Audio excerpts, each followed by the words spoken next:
Okay, thank you. I'd like to call to order the Policy and Services Committee meeting of Tuesday, May 20, 2014.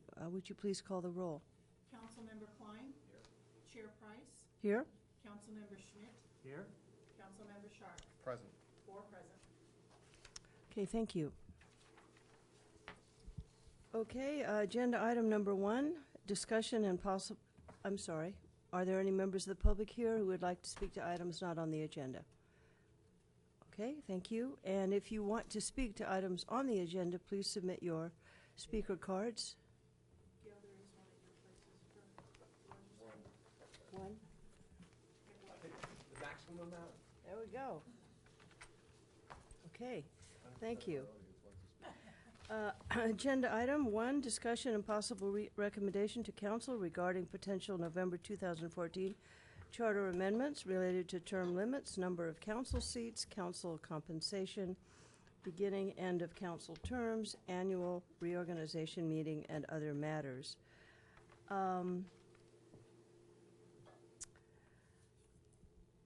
I guess I'm thinking we should probably just go one by one, and if anyone wants to make any recommendations regarding possibly deferring any of these items, do any colleagues have comments about that?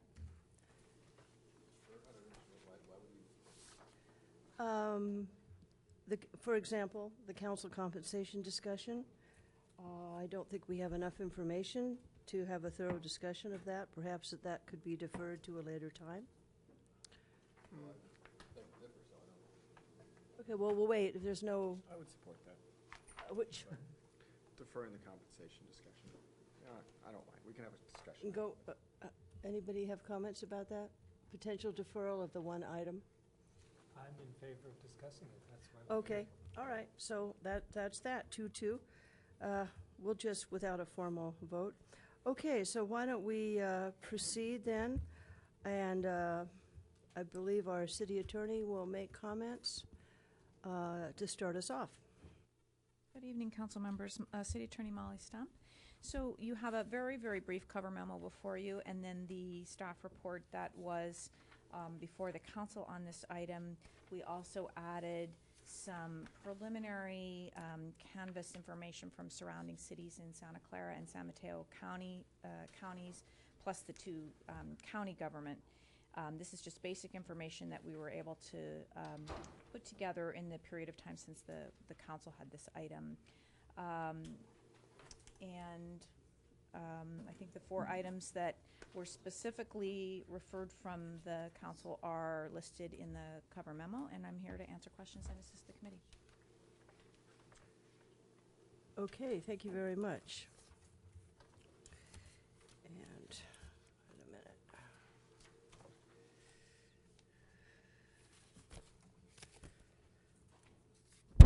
Okay, colleagues, does anyone just want to start our discussion? Well, I could start with the discussion of term limits. Should we go to the public first? We can.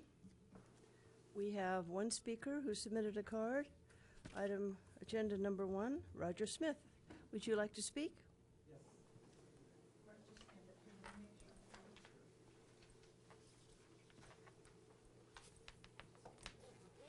Thanks for taking the time tonight. Do you know what you and I and Bill Gates have the same amount of? It sure isn't money. It's time. He has 24 hours and we have 24 hours. And I would really encourage you to look at how you all get to spend your 24 hours. I once sat in a Chamber of Commerce board meeting and Sid Espinoza sat there for 2 hours. And so I would encourage you to take a real hard look at the liaison duties that you have, see if you could cut some of those back, maybe eliminate them, because that does take a lot of time. Also, I'm really curious on how San Mateo governs with only 5 council people. Is their staff a lot better and a lot smarter than ours? Are their council a lot more experienced than you all are? I can't imagine that. So, but I think a study of how they do it would be very, very enlightening. So tonight I would like you to put the ballot on the ballot to cut the council from 9 to 7 people. And I think it would save money. think it'll save the environment because there'll be fewer trees cut down for all the paperwork that would go to 2 additional people. It would save staff time. And if you really sit back and think about it, who of you would rather have 9 bosses than 7 bosses? And I think it just would save a lot of time. I think we'd get better staff work because of that. And then my hope is it will also provide for more civil discussion and really get to the point. So I assure you, if you put it on the ballot, I and many others in the community will spend time, money, and energy to pass the ballot. Thank you very much. Okay, thank you very much.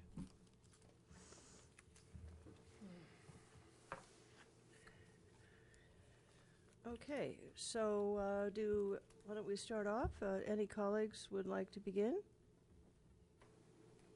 we on term limits first? Let's start let's just go down the list. Let's start with term limits. Discussion of that from the staff report we have for May 20. Okay?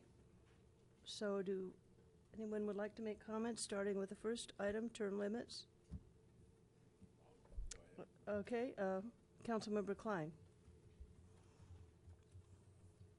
Well, I've long been opposed to term limits. I voted against them as a citizen when they were added to the charter 20 years ago.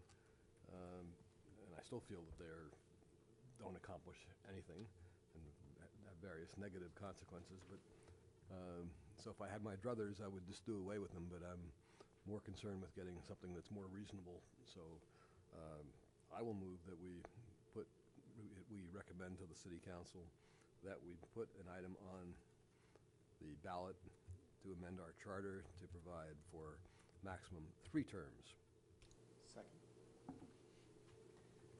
Thank you. Would you like to speak to this? I already did. Okay. And the seconder? Yeah, I'll speak to it briefly. I think there's a number of reasons why we should have 3 term limits. I think it's a good compromise between where we are now and having no term limits. I think Palo Alto is at a disadvantage regionally, especially on a lot of things we care about. Getting someone on the Caltrain JPA with 2 terms is really, really difficult. I know, Gail, you're on the BTA. With you leaving, it could be a really long time before someone else gets on the BTA. Again, if we have term limits, it's unlikely that anyone who's sitting as council is likely to be that. And so I think there's a lot of regional issues and boards that make it really difficult for people to advance, which gives Palo Alto much less influence. And I think that's something that really hurts us.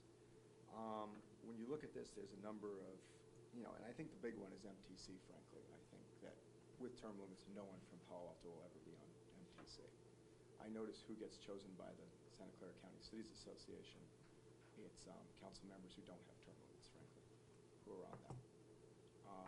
So I think that's a big reason to go ahead and say, no, we should extend that to 12 years. I also think that when you look at it, our supervisors, when faced with a similar issue, have now gone to 3 terms. And I think that's a good model and why we should move that. Okay, thank you. Yes, Councilmember Schmidt. Yeah, let me make a case against term limits, and I would make the same case on the reduction in council seats as well.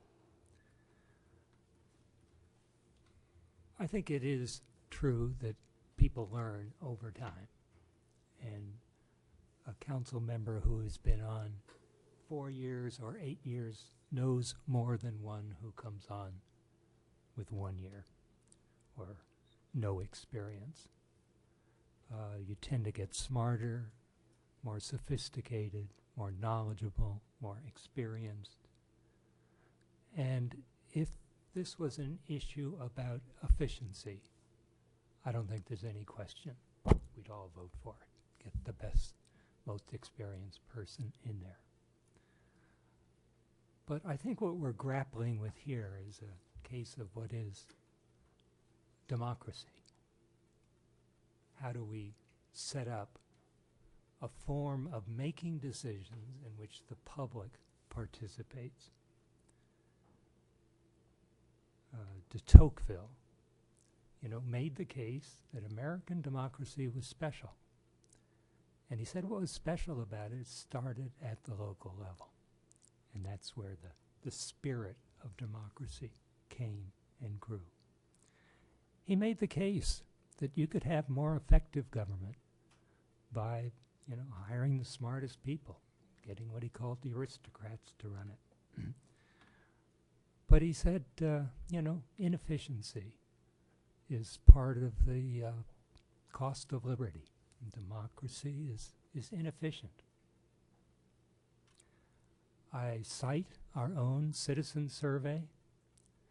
When people are asked the question, how much trust and confidence do you have in government? They ask about the local government, the county government, the state government, the federal government. And every year, local government scores twice as high as any other level, sometimes 3 times as high as the national and the state. And that's consistent. It's consistent not just in Palo Alto, but in virtually all the communities that partake in that. Why? Because we're the ones closest to the people. It's easiest for people to come, and if something they don't like about it, they know who to talk to. They're invited every Monday. They're invited at every meeting. Come and say something. It's not a very efficient way of making decisions, but that being close to the people is the essence of what we are. In our budget document, we ask each department, what's the measure of success that you have? I think the measure for success of the council is how much confidence and trust do the people have in what we're doing. And I think that involves staying close to them, extending term limits, reducing the number of council seats. I think puts up little barriers. Not great ones, but they're barriers between us and the people. So I don't see any reason why an argument about efficiency or we would be more effective on a regional basis, things that, are not as important, overrides the fact that the essence of what we do should be to be close to people, allow people to come and express themselves, respond to people when they do. So I will vote against term limits. I mean extending term limits. Thank you. I will be supporting the motion. I think that it is to agree with Councilmember Scharf. It is a compromise position. I think the serving as an elected official in this community requires knowledge. It requires tenacity. It requires the time to serve and to serve well. And I think having a 2 or moving it to a 3-year term is reasonable. And if someone wants to come back later and run again, they're perfectly capable of doing that. I also agree with the comment about being eligible to move up through the respective systems in terms of a regional representation. Not all council members want to be on regional boards, but some do, and I think it has value. So I think this does provide additional possibilities there. I do know for the MTC appointment that in the past it wasn't always cities who had no term limits. I know someone in the past from a city that will remain unnamed who went to MTC on representing the county, and that city has 2 term limits. So I will be supporting the motion. I appreciate people's comments. Point of clarification of the motion I made.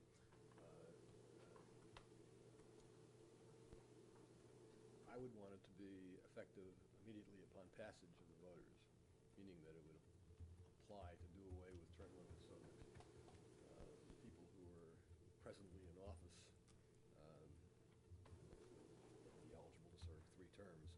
mention that just because I know there was one, when we had talked about this before at the council level, there was at least one council member who didn't want it to be applied to existing council members. That is, that they would remain subject to, anybody in office right now would be subject to a two-term limit, and I don't agree with that. And I'm just sort of anticipating that, and that's why I'm saying this. So I assume that's an amendment to your motion. Yeah, are you amending the, Well, I don't know. or do you want to handle it as a separate item I thought No. the city attorney had in terms of a comment in here on that issue. about when it would become effective if this Yes. went to the voters and it was approved? So that's an item, a policy question that the committee needs be either way. to consider. That's I think we correct. should split that issue out and discuss that separately.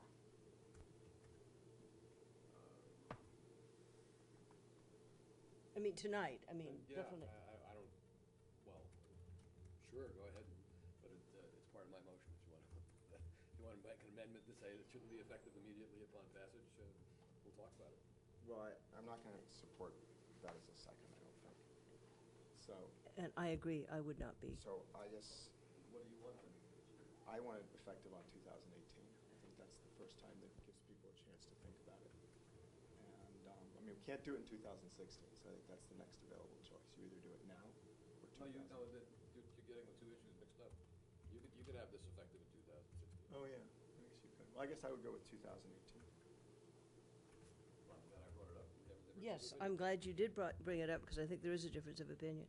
Do colleagues want to speak to this additional point about the date it would be effective if this were to pass? Well, let's make it two separate things then.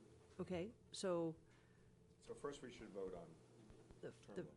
right, the first one is, and it's silent on the date of effectiveness. That's a separate item. So, does everyone understand the motion before us right now? In terms of term limits? Okay. All in favor? Aye. Opposed? Okay, 3 in favor, 1 opposed. And that is the issue of term limits. So let's go to the next item. Did you want to make a, Well, I move that we recommend to the council that it be effective on passage of the item this year. okay, effective this year, effective 2014. Okay.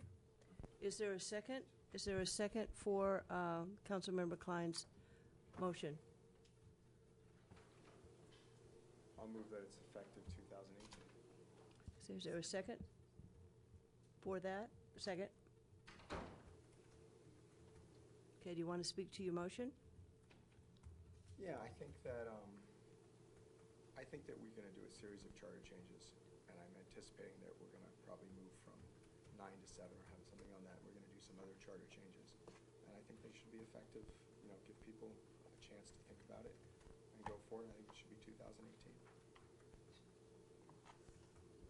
Thank you. I concur. I think it provides a transition, and it certainly does have an impact on those in office now, but it also gives people a chance at, we don't know what the slate will be and who will be running in this next cycle, and I think transition makes sense. Did anyone else want Yes, I want to effective for 2018? Councilmember Klein, did you have comments? Yes, I think this is not good policy. We're talking about something that affects very few people, and I think we're being contradictory.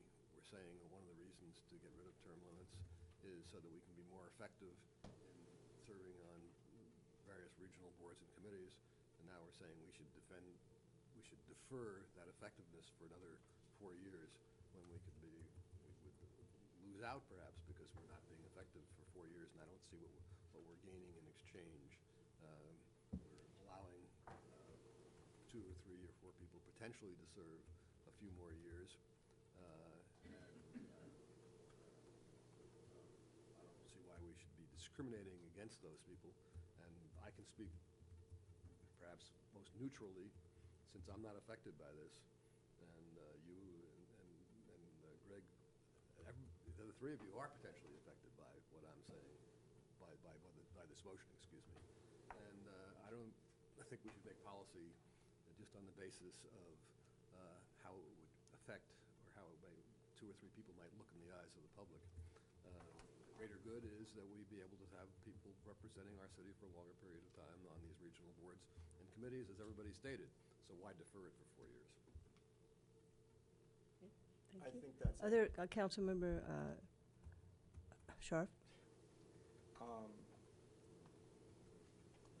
I disagree with your point, but I mean, I do think that, one of the difficulties things, I think by moving out to 2018, we're less effective. If we made it effective immediately, for instance, you would be affected, Larry. You could choose to run or not choose to run, and depending on if it passes or not. I can't run this year.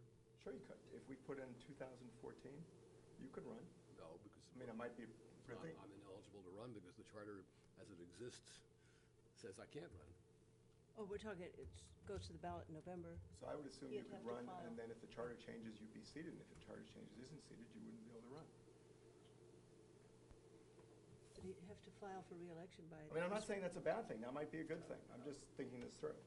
Well, the city attorney has to. Yes, Are you looking for advice on that? City Attorney Charter Stump. doesn't speak to campaigning. It speaks to eligibility for office. So currently, Councilmember Klein, you're not eligible to take office in 2015.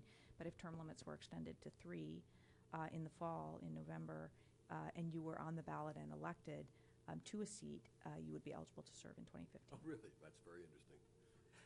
So I have a question about that.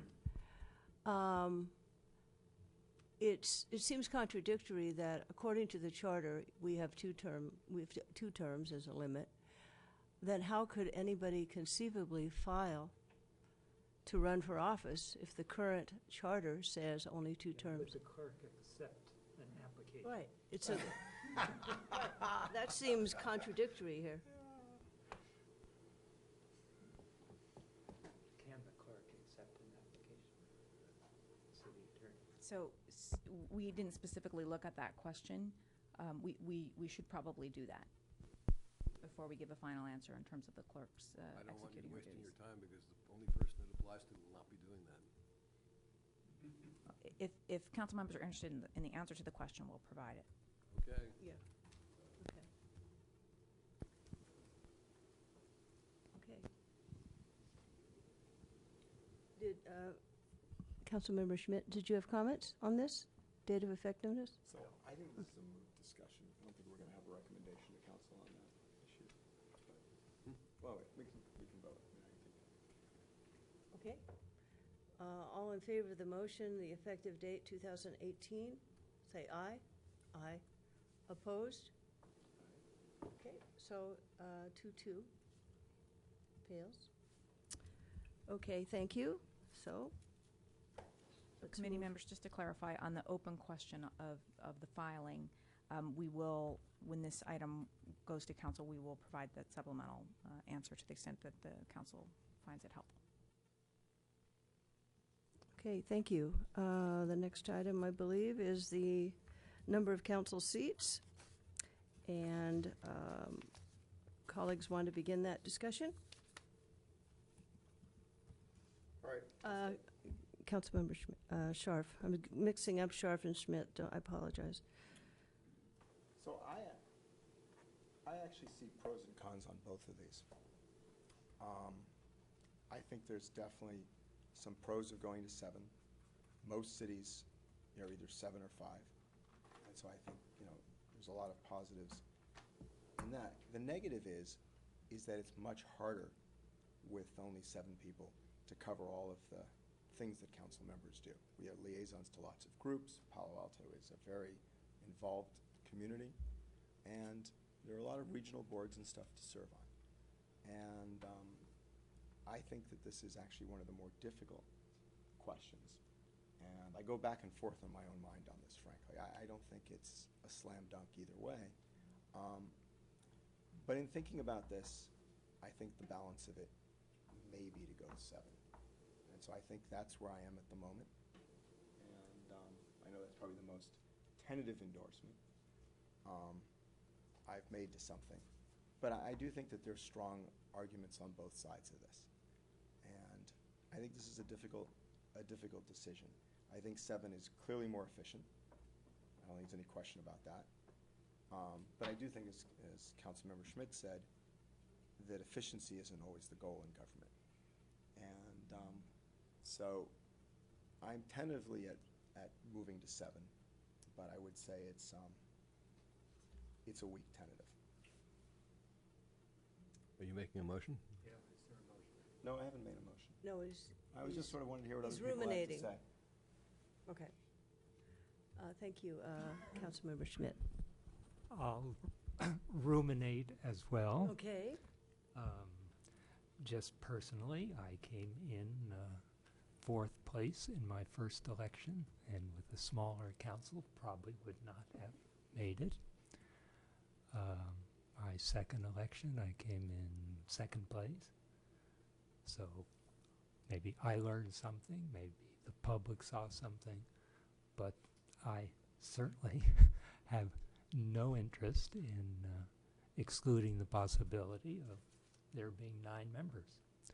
I believe there's one other of us who has the same experience. It's one in Greg. Who's sitting next to you?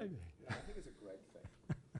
Not that we're conscious of, But, you know, again, the goal is diversity, is having a diversity on the council, having the public look up to a diverse set of council members who express different things, having debates, needing to get a slightly higher majority to pass things, number of people to agree to pass things. The relationship between council members and the public, the more there are, the more of those relationships exist with a diverse population. I think it's a crowning glory of Palo Alto that we are willing to put up with some of the inefficiencies of having a larger number of council members for the benefit it provides to the public. And I certainly would not vote against it. thank you. Councilmember Klein? Well, I will move that we, council, that the number of council members be reduced from 9 to 7.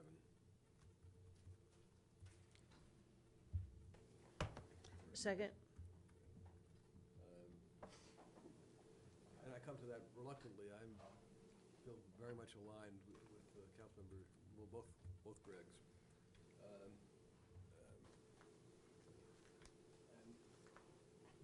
what I've said over the years to people who've asked me whether I was in favor of reducing council size from 9 to 7 was that if I'd been on the original charter commission whenever this was created 40 or 50 years ago, I probably almost certainly would have voted for 7. But that 9 was okay, and that it wasn't worth the trouble to change. And why I've decided finally to move to 7 this year is for a very different reason than has been set forth so far. And that is that I am increasingly concerned about lack of candidates, because I think we are running our city has become a much more arduous job, and that the way the society is moving, we need to have less people for the time to run for office. I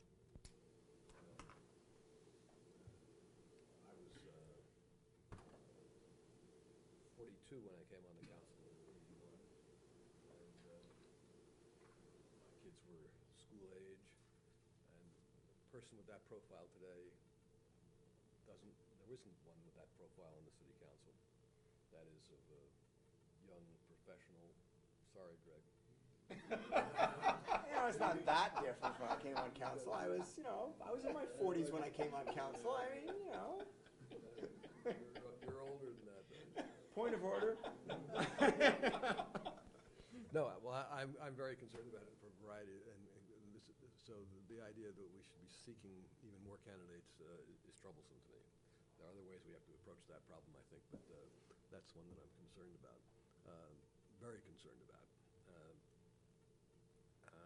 I don't think that we're going to have the great reduction in the amount of time spent in a meeting. Staff will still have a number of bosses that actually, that's not the way our staff really works. So I don't think that that's going to be a problem. Um, and I have to say that it's a trade-off for me because I do worry about our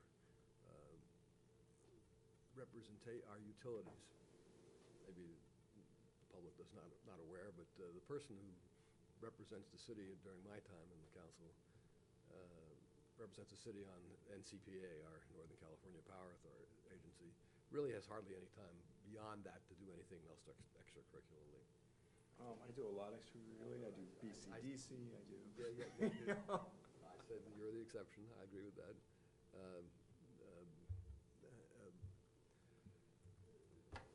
So in that sense, we are, I think many of our citizens, Roger, you here in particular, really underestimate how much more work our city has because of the utilities. If you look at our total budget, counting the utilities, we're more like a city of, I don't know, what, 300,000? 300,000. And there are lots of other models around the world. I've always been intrigued when we've had visits from cities in Europe and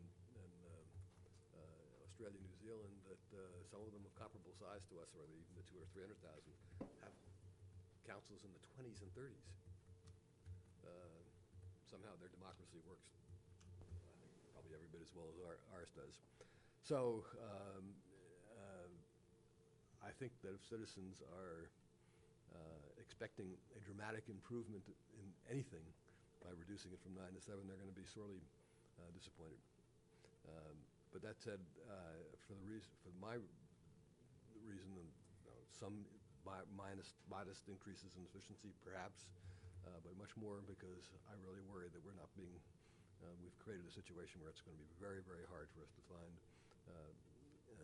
candidates that I favor the reduction of 9 to 7. And again, though I'm sure this will maybe again be a split vote, I would want it to be effective with this election, because if it's not, that means it can't be effective until 2018.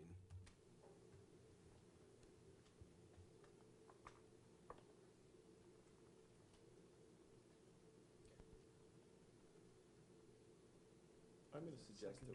accept that?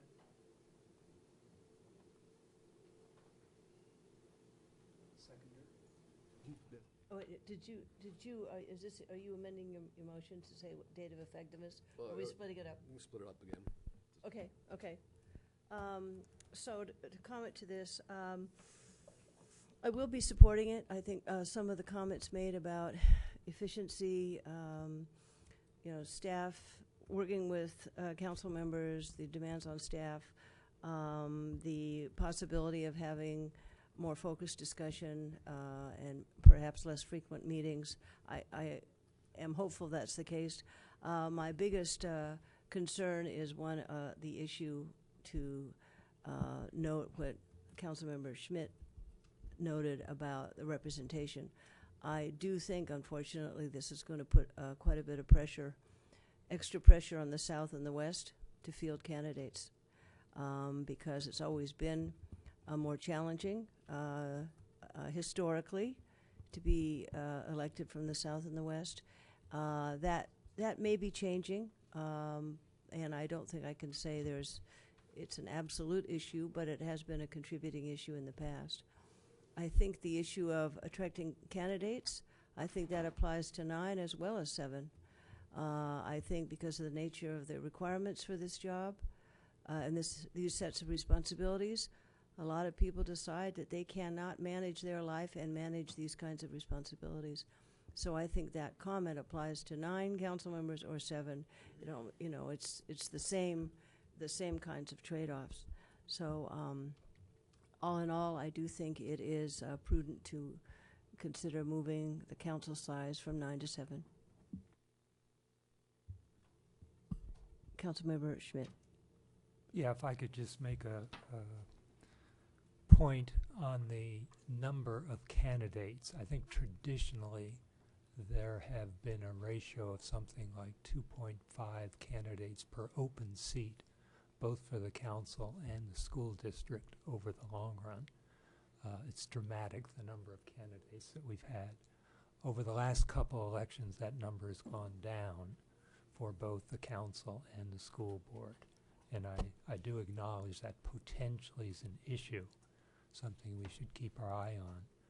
But I don't think it's a proven case that there are not, responsiveness in the community. I am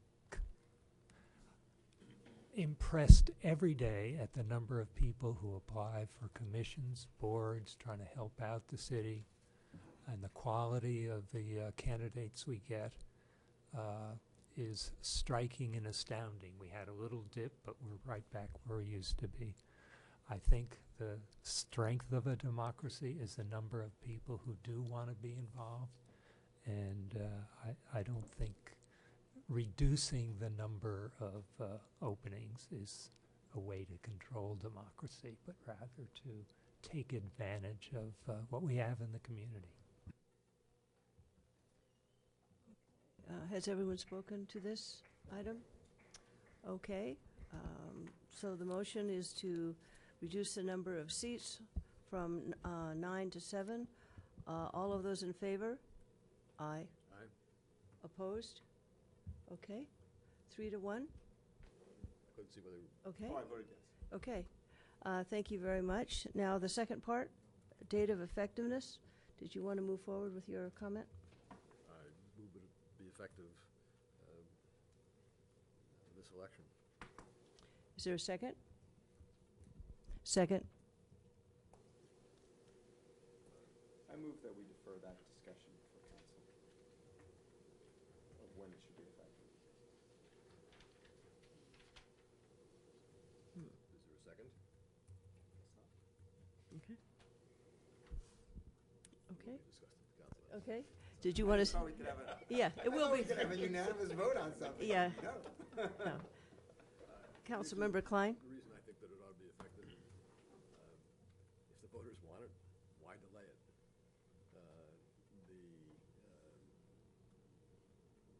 Pushing things out 4 years seems to me to be, and this is a repeat of our debate on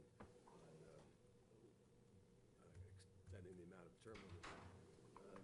We're going to do it, let's do it. And not wait around. I don't see any reason for delay. I don't want to take into account anybody's political fortunes or anything of that nature. It's a simple, clean, you see it as being more efficient, or the public sees it as being more efficient. Why delay the improvements? Thank you. Councilmember Schmidt? Oh, if you want to speak to yourself. No, go ahead. Go ahead. I seconded it. I mean, Make it effective immediately. Yes, yes. No, I concur. There's been a lot of discussion about this item over a decade or more, and I think if we want to make a significant change, that this would be the cycle. It would make sense. I just have the administrative issue of, again, the clerk is going to accept applications for 5 seats. People are going to vote for 5 seats, and there's the unknown of whether there's going to be 5 seats or 3 seats. And it would completely change, how you cast your votes, how many votes you want to cast. I think it would be extremely confusing to the public and to the candidates. Could we have our city attorney respond, or our city clerk? Well, it's a good description of the challenge. Right. I guess legally it's okay. That's what I'm hearing. Yeah, I guess, is this a defensible, if this were to pass, is this defensible and doable?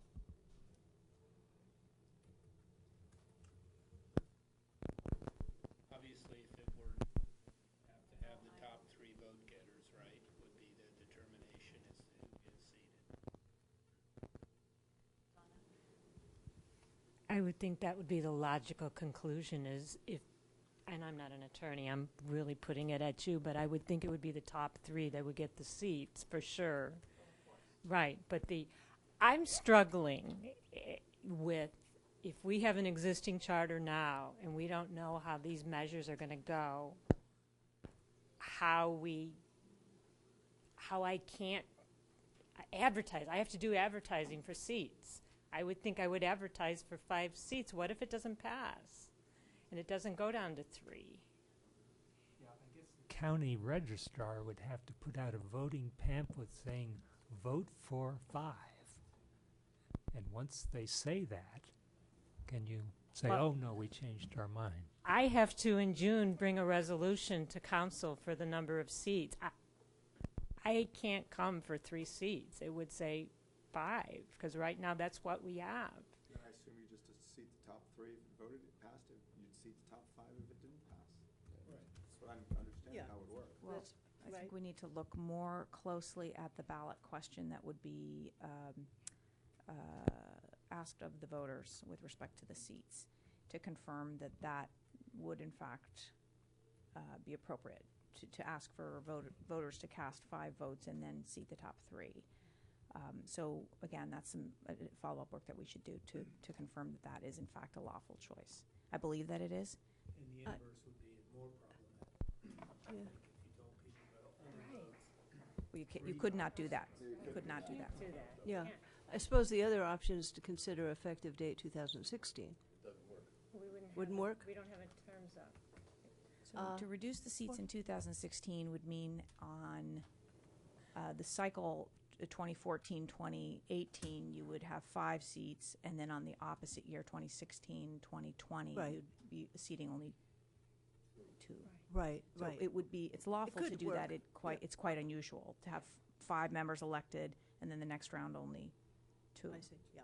as opposed to 4 and 3. Okay, Ready to vote? yep, ready to vote? We have the motion. All in favor? Aye. Opposed? Okay, passes 3 to 1. All right, moving along. Effective, yes, 2014. And we're making this recommendation to the city council, and there'll be further discussion. Okay, the issue of council compensation. Did people want to make comments? Yes, go ahead, Councilmember Scharf. So my understanding of reading the packet is that it's a question of the charter doesn't allow us to go past a certain number. Is that correct?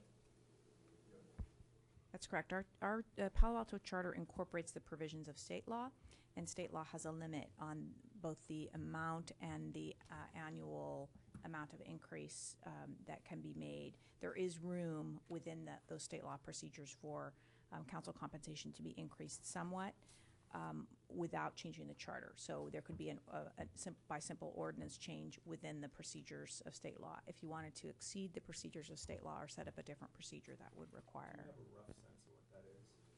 We do, subject to people who do numbers instead of words for a living. I'm checking our math.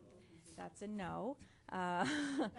But we did look briefly at it. So council's current salary is $600 a month, and council established that by ordinance pursuant to the charter direction that be done in 2001. State law procedure allows a 5% increase annually. If that increase isn't taken, you can go back and add that increase, but not cumulatively. So we did some quick math, and we think in the range of, subject to confirmation, that council could increase the compensation by $390 by ordinance. Let's bring it up to 1,000 roughly. Roughly. For the mayor and vice mayor, do a little bit more. Right, that's under a different set of procedures, and that there's more flexibility there. As you currently do, you provide a small additional amount for mayor and vice mayor. And the one other thing to note on this is that there is a procedural limitation on when those changes can be effective. So if council were to adopt an ordinance in the summer or fall increasing compensation, it couldn't be effective until newly elected or an election had passed and new terms begin. So that would be January of 2015. So the only reason to do a charter change is if you wanted to do more than roughly 1,000 a month.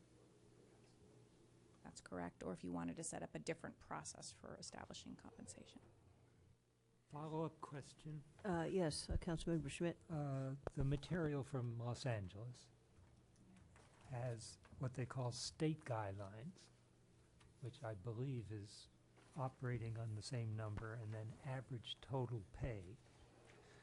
But they have included benefits as well as salaries. But it clearly has Palo Alto well under the state guidelines, even counting with the benefits.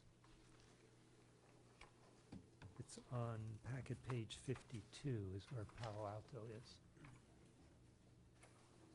Correct? So those are different than the numbers you gave. You were looking just at salaries and had a cap on salaries, That's correct. but they are saying the cap for Palo Alto is 20,300. Right. So we gave you this information to give you some very basic preliminary information to start to frame your conversation. There was very little time between the council referral to this committee and the committee packet date, I think a day or two. So we have not dived into how Los Angeles Times put this table together, but we did note the reference that it includes benefits. Benefits is a complicated area. What I read to you earlier about the 390 is just the salary number. So what state law sets up on salary is an initial cap that is based on the population size of the city. And so that starting number is different depending on how big the city is. With respect to benefits, we have not looked closely at what the procedure would be for changing those. We haven't heard that there's any particular interest in that from the council. And if there is, we will have to look at those issues. But the state guideline number is substantially higher than. Well, that's correct. That's why I described as some room, there is some current room to, on salary alone, you are below what the general law allows council members to earn for a city of this size. Okay.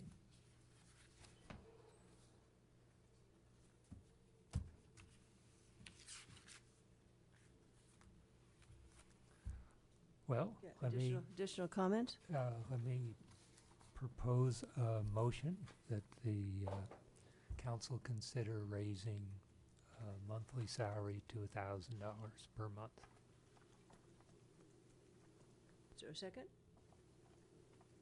Could I suggest that the motion be adjusted to simply refer to the cap in the state guidelines? I'm not sure it's exactly 1,000.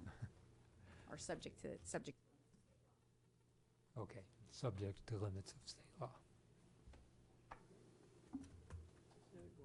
No second? Substitute motion. Okay, it dies for lack of a second. I would Substitute motion? I would suggest that we do, not do a charter change at this time in terms of compensation, and that we, the council take this matter up at a future date. It's really not before this committee, which is supposed to be, right now, I thought, dealing with charter changes. We have a lot more time if we're not gonna do a charter change. And I'd probably want more information. I want to know what other cities are paid, what other people are raising salaries, and I don't really want to choose a number out of the air and do it. Are you suggesting it come back to Policy and Services or go to the City Council? I'd be fine with it doing either. I'd be fine with it coming back to Policy and Services at a later date. I'd be fine with it going to council. So I'll start with Policy and Services, and if people feel strongly they can amend it to City Council. Second? I guess I'll speak to my motion. I think I've mostly spoken to it, but it seems to me that if we're not gonna do the charter change, there's no hurry on this.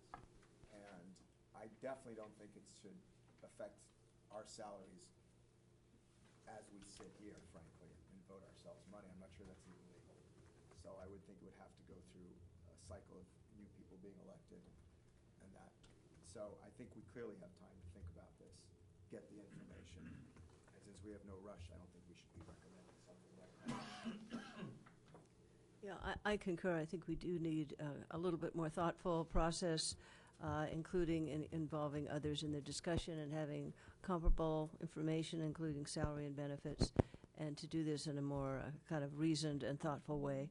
I do think personally an increase in compensation is appropriate, looking at the other cities, and in recognition of the very good work that is done.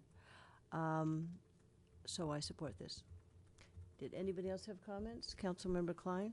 Yes, I do favor putting a charter amendment on the November ballot. And what I favor, and thus I will vote no on what's on the motion, what I favor is a charter amendment which would double the salaries, effective only if the council is reduced from 9 to 7. And if you do the math, the reduction of 2 seats roughly equals what would be the extra cost of doubling the salary of the remaining 7. And I think that people have gotten so used to what we're paying ourselves, 13 years now since the change, that I think that any substantial change should be made by the voters and not by council on its own, even if that's allowed under our rules. And I think that conditioning an increase upon the reduction would make it very clear to people that they really have to expect more from the remaining 7. It's not a free gift like the vendors like to tell us. It isn't a free gift or a free lunch. That if you're going to reduce it, you've got to expect that the people who are on the council are going to be spending more time, not less, and that you ought to pay them more. And even, of course, doubling what council members are presently paid is still way under any reasonable market that might exist. I don't know, I think I get about $3.67, right? Yeah. As council, if we double, I get Probably $7 less. an hour. Yeah, it's probably less. It's less. Should be. So, that is the substitute motion? How were you presenting that? I wasn't, but Or no, not? I like to keep things clean, so I would, let's see how your motion goes, and if it doesn't pass, then I'll make my motion. Okay. Yes, Councilmember Schmidt. Comment on the motion. I think we should recognize that we do have some data. The LA Times data is interesting. If you exclude cities over 500,000 and under 5,000 and look at all Bay Area cities, there are 27 substantially above Palo Alto in their salaries, and there's 8 below. So in comparables, the city of Palo Alto doesn't seem to be doing very well. I don't know how long it's been since there's been any changes in compensation, but I know the per hour rate is pretty low. So it's not a fact that we're starting from zero. There is some data here that we are beginning to gather and accumulate that points to a picture that is striking.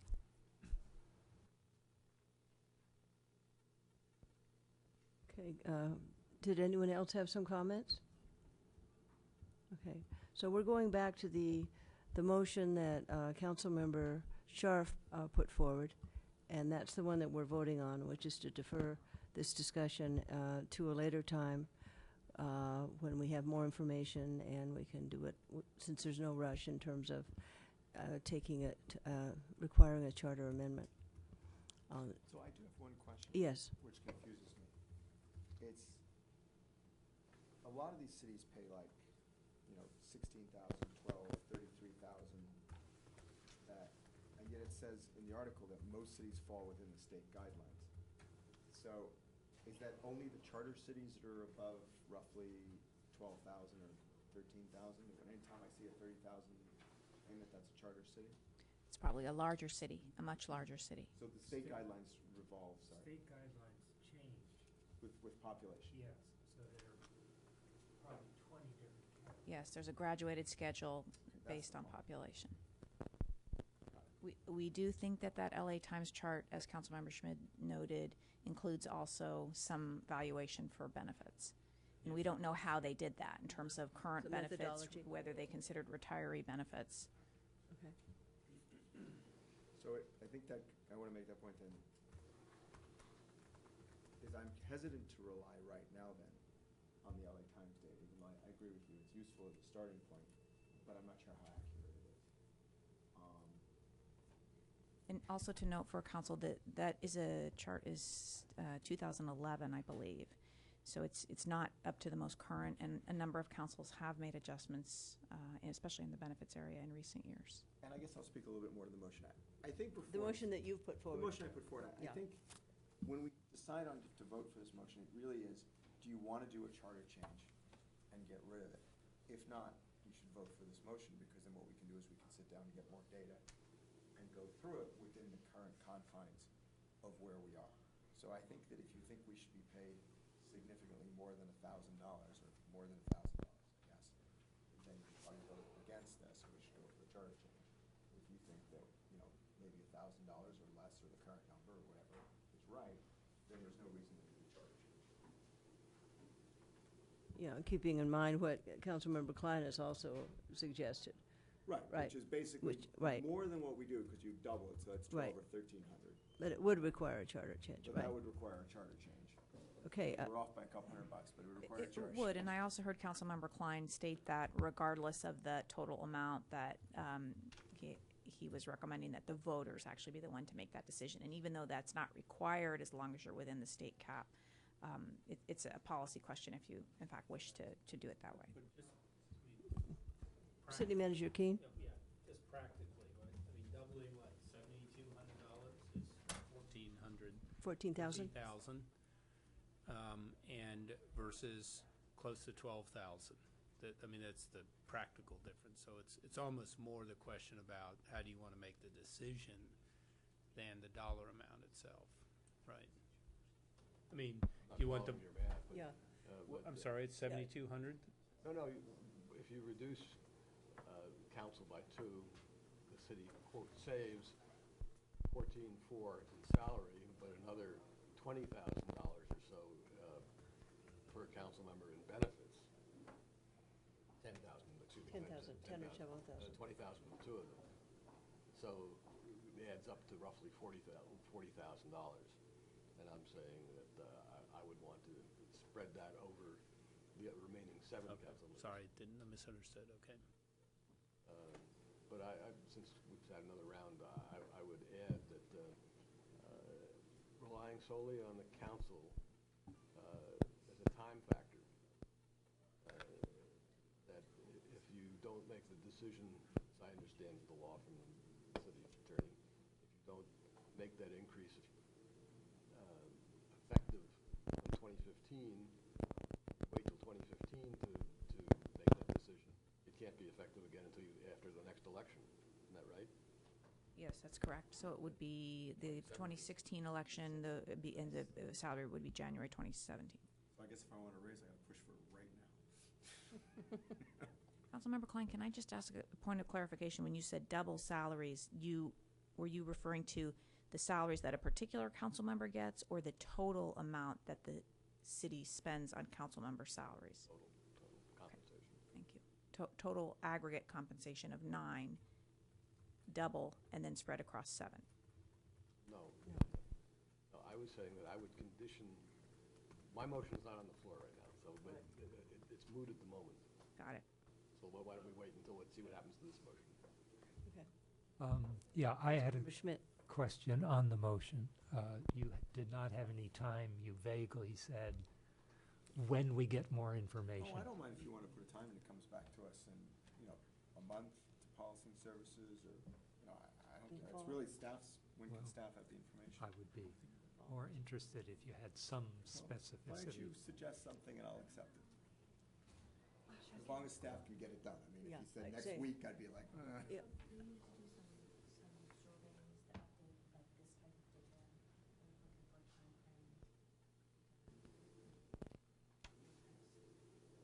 Do you want total compensation, or do you just want salary comparisons?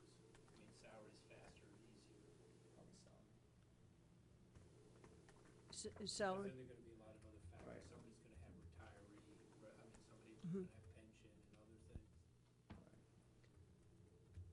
do people feel a base salary would be the sufficient for purposes of comparison? Interested in the salary. Okay. Is that reasonable? But not to me, but I'm gonna vote no Right, anyway. okay. That's right, you're not in favor of this, so why am I even acknowledging that you're here? Yeah, When do you think you can do it? so, Yeah, So it will be the city manager, 4 weeks. staff, HR, and Yeah, I mean, we're not gonna do the same extent as this, but I think we can do the kind of survey that would give you enough, whether it's Bay Area, some comparable city size, some of those things. If we could get, I don't know what this has, I don't know if this has all 482 cities or whatever. yeah, so Bay Area cities. We could certainly get 50 cities or something. and By- are you suggesting in the fall, or given we have the work plan and anticipated items over the next, what do you think, where could it fit in the work plan? Really, I mean, I think if we're just trying to get what are council members' salaries, it's not gonna be very complicated. Just a matter of, emailing or June. calling folks, pretty straightforward. June? Okay. If the staff has the ability to do it that quickly, that's great. Okay. Okay, so it would be either June 3rd or June 17th. Oh, well, then June 17th. Well, I want to say just one last, clear away any doubts as to where I am. I think it's a mistake to have the council increase its salary on its own, regardless of whether we can do it under state law. I think it's a very sensitive issue. Councilmember Sharp sort of recognized that when he was sort of reticent to vote to increase his own compensation. He's not reticent, he wouldn't do it. You can't retract the words, Greg. You were reticent. I think that we ought to be consulting the voters and putting something to have them vote yes or no. And not to do so, I think, is unfortunate. I'd like to comment on that. I think there is kind of a hybrid position that we could consider, which is that if, we went in this direction, we have the information, it comes to Policy and Services. Policy and Services at that point could say, we want to add a process, a focused process that includes other parties in this discussion. Then subsequently it could come to the full city council, so that there's an interim step where other people who are not currently seated could participate in the discussion. That is something that we could discuss if and when this item comes back to Policy and Services, which I think in my mind addresses, at least in my mind, part of what Councilmember Klein's comments are. Were you talking about having a charter election No, in your motion? no. Okay, are people clear on the motion that we're voting on? No, what's the motion? Okay, If you could restate it. The motion is to not make any charter amendments, to defer discussion of raising compensation within the state guidelines to a process that's going to come back in June to Policy and Services, most likely June 17th, at which times Policy and Services will discuss, first of all, whether or not we should raise salaries, second of all, the process by doing that, and that's Okay, within guidelines. yeah, it's Okay. within the state guidelines, which Okay. just means no charter amendment change. Okay. okay. So people clear on the motion? All in favor? Aye. Aye. Opposed? No.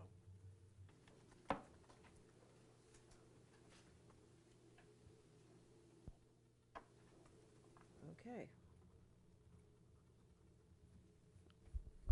Okay, thank you. All right.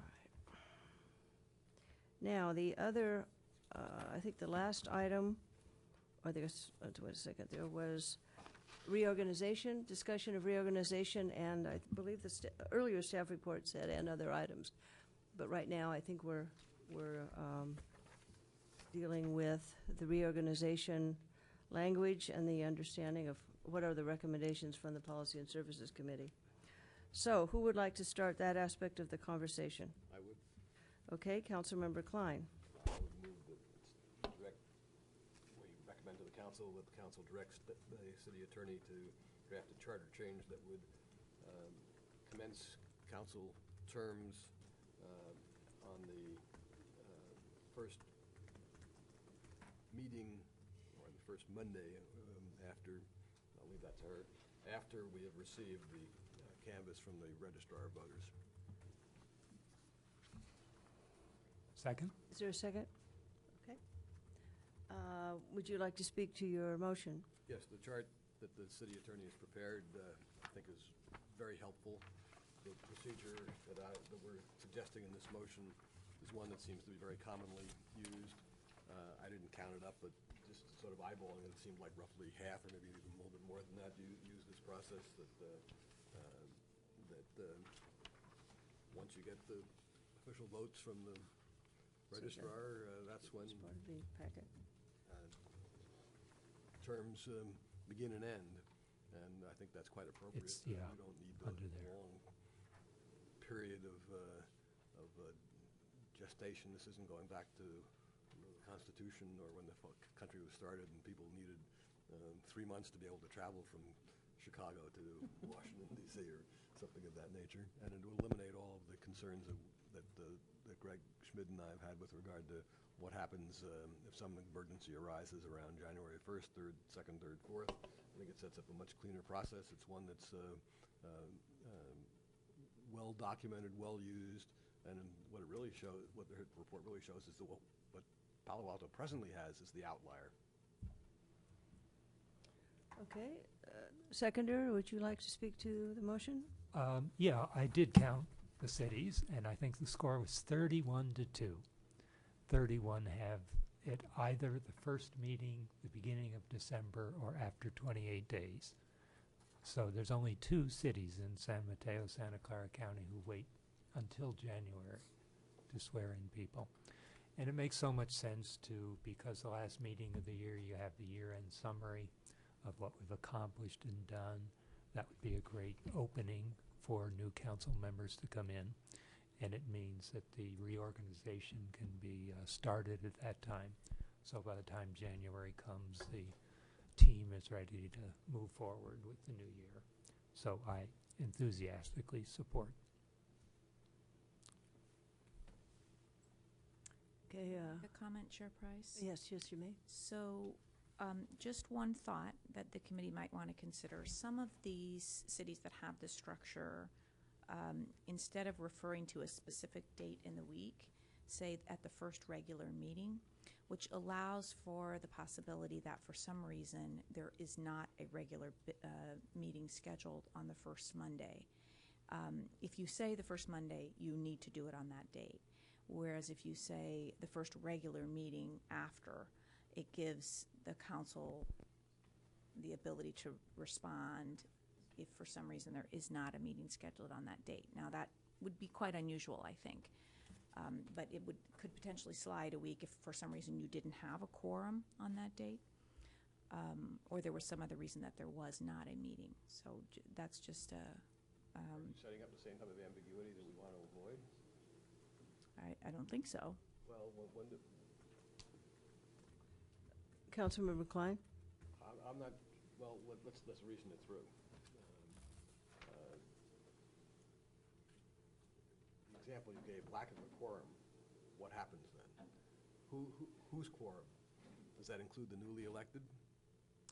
So what usually happens at these meetings is it's the old council that convenes the meeting, the outgoing council as it was, if there was an election of new members, and certifies the results of the election, and then the change is made, where those outgoing council members' term is over at that point.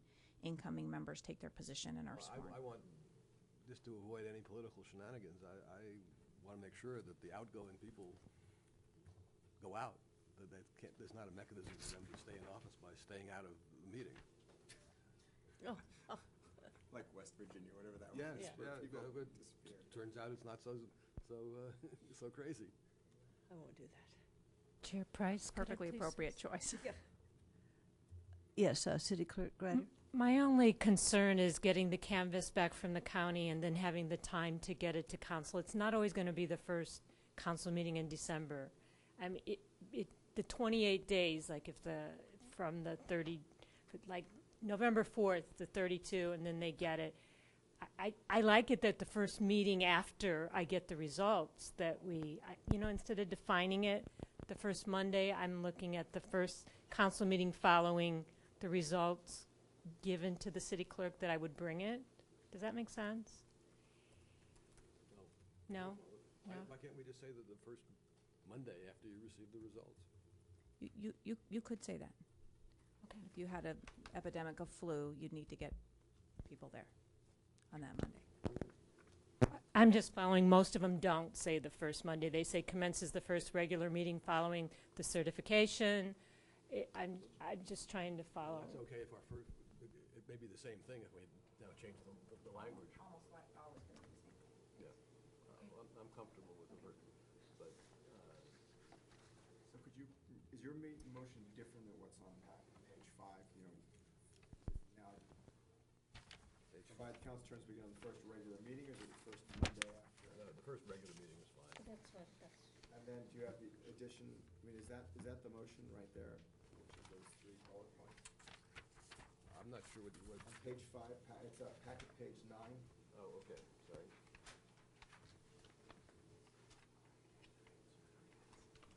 yeah, see, I like. And that is usually 28, anything's 28. Yeah. So the bullet there does also point out that the charter currently says that the mayor and vice mayor are elected at the first meeting in January. So you would presumably want to make that change. Yeah. No, all 3 of those points would be part of the motion if my seconder agrees. I need to get a clarification, because, to make sure I understand this. When you get the results from the registrar of voters, you come to the city council with the official announcement. And what this would suggest would be at that meeting or the next meeting of the city council, the newly elected would be in place I'm hearing that meeting. Yes, at that meeting. at that meeting. Okay. So, have you guys spoken to your seconds and your, I wanted to speak to the motion, so you guys spoken to your first and your second. Go ahead. Yeah. Have you? Yes. Did you want to speak more, Councilmember Schmidt? No. So Okay, I guess- Councilmember Sharp. You know, I don't feel super strongly on this, one way or the other, but I guess the evil that we're trying to resolve is this notion that if for some reason council members couldn't be sworn, right, we might have between December 20th when people are away, or December 18th, and the 5th or the 6th, the first meeting, we might not have if there was an emergency. That's one problem. That seemed to be the issue you've been raising, and it seems to me the clerk can swear people at any time. So, you know, we've been doing this since our charter was founded, 100 years ago? And we've never had an issue with it. Yes, we did. We came in within a foot or so of San Francisco Creek flooding, and having this problem on December 30th or 31st. Well, but we could have sworn new council members then. Really? Anyway, if you differ, that's fine. No, I'm just trying to wonder. So, And the other problem is we have an unreasonably long period between election day and new council members taking over. A third reason is almost everybody around here has a new mayor and vice mayor in December.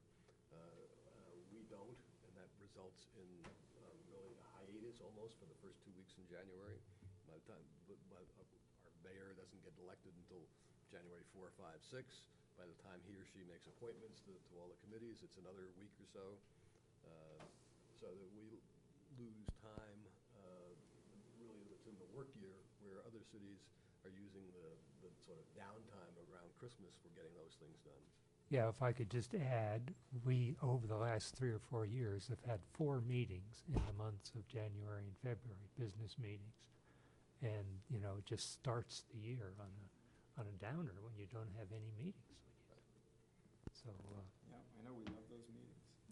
well, they might make it easier in March and April. So I guess if all this stuff people basically check out during the holidays. You know, so I mean, one of the things I think that is actually helpful is that the reorg does take place in January. Is the new mayor's thinking about it, they're fresh, they've had the break. And, you know, I mean, you were mayor and I was mayor, and I know I thought about it in December. You know, I think, I'm not sure we gain that much by it. And if we're looking for extra meetings, we obviously can have extra meetings in January if we wish to. I'm just not sure we gain that much by this. And there is some advantage, frankly, to having our mayor continue on when the other cities through the end of the year. There was some advantages to that, in that there are policy decisions that were being made where the other cities were having some issues and stuff like that, where the new mayors were not as focused in that November, December timeframe. So I think there is some advantages to it, and I'm just not sure there's that much reason to make this change.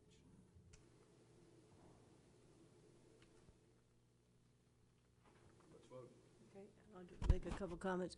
I think I'm not in favor of the motion as stated. Although I agree with some of the points, I feel that given the nature of the topics that we're discussing, and so many of them are going to go right into November and December, I think the advantage of having people there who have the knowledge and have been involved in these discussions over many, many years, many, many months is a real advantage to the city of Palo Alto. I know we have a lot of important items that come before us. I'm very concerned that this year the organics facility plan and some other items may be pushed into December, and because of the requirements of a lot of staff time and attention. I know that sounds more focused on things I would like to be involved in, but I think there are other people too that I think the city would benefit having people who've been involved in this debate for some time. And that's just one example. Well, I just have to comment, Gail, that I think that's 180 degrees wrong, because what you're saying is that we would prefer to have lame ducks voting on something rather than people who have been newly elected and have their franchise just validated by the public. Okay, I disagree with what I disagree. I think the point is to lame duck, or whatever you want to call individuals in those categories. They have the knowledge, they have the experience, and they have the understanding. And I think they've been repudiated. No, if they've chosen, let's say, in this case, maybe I'm making it too personal, these are choices the community has not made, individuals have made. The point is, I think there's some value in having people who've been involved in that discussion. And for new people, whatever their political beliefs may be, to come up to speed that quickly to vote on items, I think we would be better served if they have a little bit of time to get ready in January. And I think it makes sense. As in terms of the slow start in January and February, that can be addressed by, definitely having more meetings. The week of Martin Luther King holiday, we could, just have procedures or policies that would say we will have a minimum of 3 meetings in January, so that there's time to do this. Once the other people are elected, people can start thinking about the kinds of assignments we would have, or they're interested in, and then the new mayor could make that decision quickly. So those are my thoughts on that. So I shall propose to speak again, if that's all right. So if we adopted this proposal on the motion, November 4th roughly is election day, right? 28 days brings us to December 3rd or 4th, right? Second. 30 days, half November. But we have our meeting in Monday, so it could be the 7th or the 8th. I guess I could look. So it'd be the 8th. So, typically we go on break in December when? 17, 18, 19. So, I think the whole issue, frankly, about, lame ducks and that, I really think we're talking one council meeting is really the issue.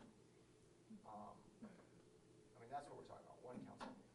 So I just think that it works well and it's nicely ceremonial, and that, a lot of people go away in December.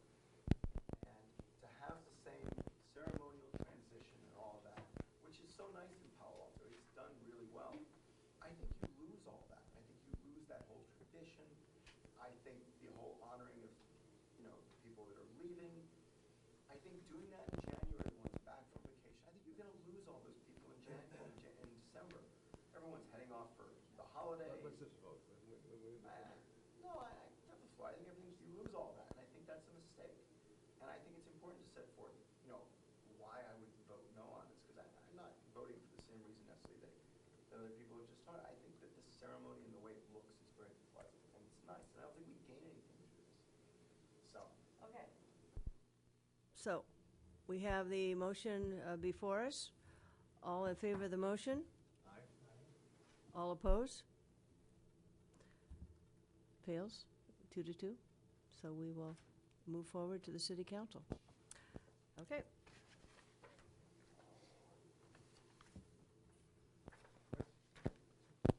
Yes? This takes us through the 4 items, but I think the city attorney had one technical item. Is that still? So, thank you, Councilmember Schmidt. I believe you're referring to, you've made a number of recommendations for charter changes, and it's a policy question whether the council would put those on as a single charter amendment or divide them out or group them in some way. And the committee may wish to make recommendations on that item to council. And there also was the order of names. You had suggested a change. Oh, that's correct. That's a cleanup item that the clerk is interested in. I'm recommended, as we have been using in the past years, to follow the Secretary of State, so to change the charter to reflect, to take out that we would do it by lot. Palo Alto, we would follow the Secretary of State. And could you explain what the Secretary of State? Secretary of State does their own random, just as we would do. They would do their random draw. They get it to the counties, and then the counties uses that as the rule of thumb that they would put that order on the ballot. For us to do it, we had to have a meeting. Well, here's the problem, and it's real tight because the election code has deadlines. So we have an extension. If Councilmember Price and Councilmember Klein, there is going to be an extension from August 8th to August 13th for non-incumbents. The next day, we would have to have a special meeting for 5 minutes just to pull names out of the hat. So it really makes more sense to follow the Secretary of State, and we're also holding up the Registrar of Voters to continue with their ballot, waiting for Palo Alto to do its own draw.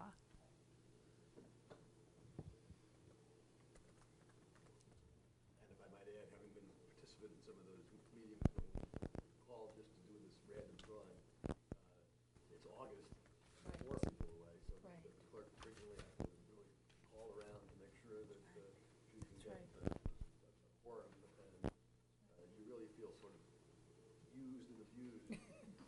I gotta come down here for this? Well, I'll move that we make that charter change. Second. You mean recommending it to the council to put it, Yes, I'll move that we recommend the council. Is there a second? Second. Okay, want to speak to the motion? No. Second? Are there any of the other items we wanted to discuss and make it together? Any other cleanup issues? I Yeah. guess? Do we vote on it? I didn't Yeah, vote. no, we haven't voted. Let's keep this discreet. Let's vote on this item. All in favor? Aye. Opposed? 4-0, it passes. Okay. Also back to the city, I would move that any of the charter changes that we're talking about, be voted on, listed as separate items, not bundled. So I might support that, but I want to hear from the clerk the different prices. Is there a second? Is there a second? I'd like to hear from the clerk. Oh, as well. okay.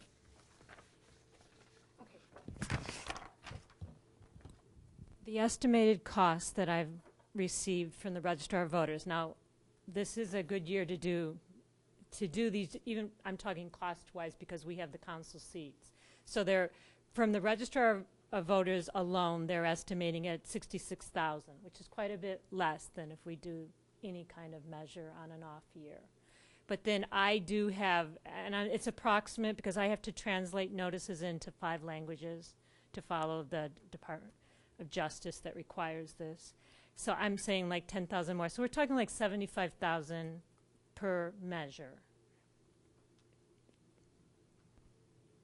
Right now, we have 2 charter changes, term limits and We have TOT possibly, UUT no, possibly. the ones we're doing, the So- ones, these ones we talked about today, we had This charter, Oh, got for it. Right, we had, tonight's meeting. Term limits, number of seats, term limits, number of seats.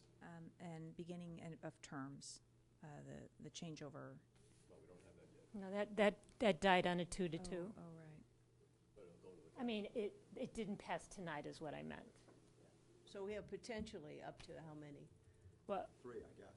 But we have potentially for- more. for With things the that we've Secretary of addressed tonight. State cleanup item, Terms, 3 cleanup, 3 votes or more. to make. and the reduction, so the reduction in council, the term limits, And then the and cleanup the item on cleanup order. item on the ballot order, so that's 3. I guess I would want the cleanup item to be included in all the other charter changes, I guess. I don't want to spend $75,000 just to have the cleanup item. If I can mix it in, I'm happy to put it in both the other, I'd move that we put it in both the other charter ones. So if they pass, it happens. But I don't think it's worth spending $75,000 just on that little one. Wouldn't you just put it in one of them rather than? Well, if you put it, say you put it in the term limit ones, and that fails, then you don't have it. If you put it in the, And the I language think there's would no harm in putting it in, Right. I'll have to Right. think about that, but, if there's competing measures on the same. You have to describe it so that voters wouldn't say, well, look what you've done, this is Right. whatever. Right. So, okay. All right, so do we need a motion to that effect, or where are we on this debate now? Okay. so I'll move that we split the, okay, you moved. I made a motion, which is sort of pending. Okay. Right, Did you get a second? He didn't get a second. no, because you wanted more So I will information. second it with that amendment. So what's your motion? That these charter changes be listed separately, and voted on separately, With the, with the addition of the. right, The cleanup in at least 2 of them or so. in both of In them. both? Okay. Okay. Do you want to speak to this? Greg? I Greg? do want to speak to it. Okay. Just briefly, I think it's really important that we do break these out, because what we're allowing the public to do is to make the decision, and we're not making the decision. And if we bundle them together, there's an inference that we're making the decision that you can't have one but the other, and some people may want to have a smaller council, some people may feel strongly we should have a larger council, and so by bundling it together, we would be putting our thumb on the scale in a way that I don't think we should be doing. Okay. One technical question. Isn't there a rule you can only ask for one thing, and we're putting 2 different items under one? It's the single subject rule, and it does not apply to charter amendments. So, Okay. very good on your civics. and- Jeez. Wow. Good job. Okay. Chairperson, before we Yeah. wrap up the item, when are the recommendations going to go to council? I believe they're set for the 16th. I don't have my tentative with me. Do you have yours? Let me pull it up if you want to wait. And then the one item will come back to policy and services on the 17th Yes, of June. of June. And then just so I understand, if for some reason the commission were to vote to forward that to add it to the election ballot, has to be done by August 2nd. August 4th is the last council meeting. And it is, I'm sorry, if I could just, I have the tentative in front of me. It is scheduled, coming from Policy and Services, on June 16th. For these, what they've just decided tonight, Okay. coming back to council. So if Okay. on the 17th, the compensation issue, the committee decides to forward it to council, it would have to go before the August 2nd. No, it's not a vote. It's not a vote, it's a recommendation. Recommendation. To go to council. Yeah. The council would decide without. Oh, it could be done by ordinance, oh. Okay. Thank you. I just wanted to So, of course, to clarify, council could make a different decision on Right. and it any would of be these the items. first meeting in August. Yes. Or on the 16th, for that matter. Right. Okay. Okay, thank you for the question and clarification. Do people understand the motion before us? Yes? In terms of separate Separate items, items. separate Yeah, items. second, yeah. Yes, good, good, okay. Oh, I thought- Okay. All in favor of the motion? Aye. Opposed? Very good. Okay. Okay, so I think that completes agenda item number 1. I'd like to propose we have like a 2-minute break, and then we'll move on to the next item. Discussion, possible recommendations or action regarding proposed Santa Clara County Transportation Project Sales Tax Initiative. So let's say a 3-minute break, and then we'll continue. I think it's good we break so that all of the people waiting in the You're halls right, to get in right. with the Exactly. conversation. I agree. Yes. You see my emails to you? This morning? It was great. I was so proud of myself. Yes, exactly. We're just having too much We're fun just having here, too guys. much. I'm gonna leave you guys for this fun. I'm going home. Go home, see you in the morning. I got one tough question. You know, I didn't know that. That's really good.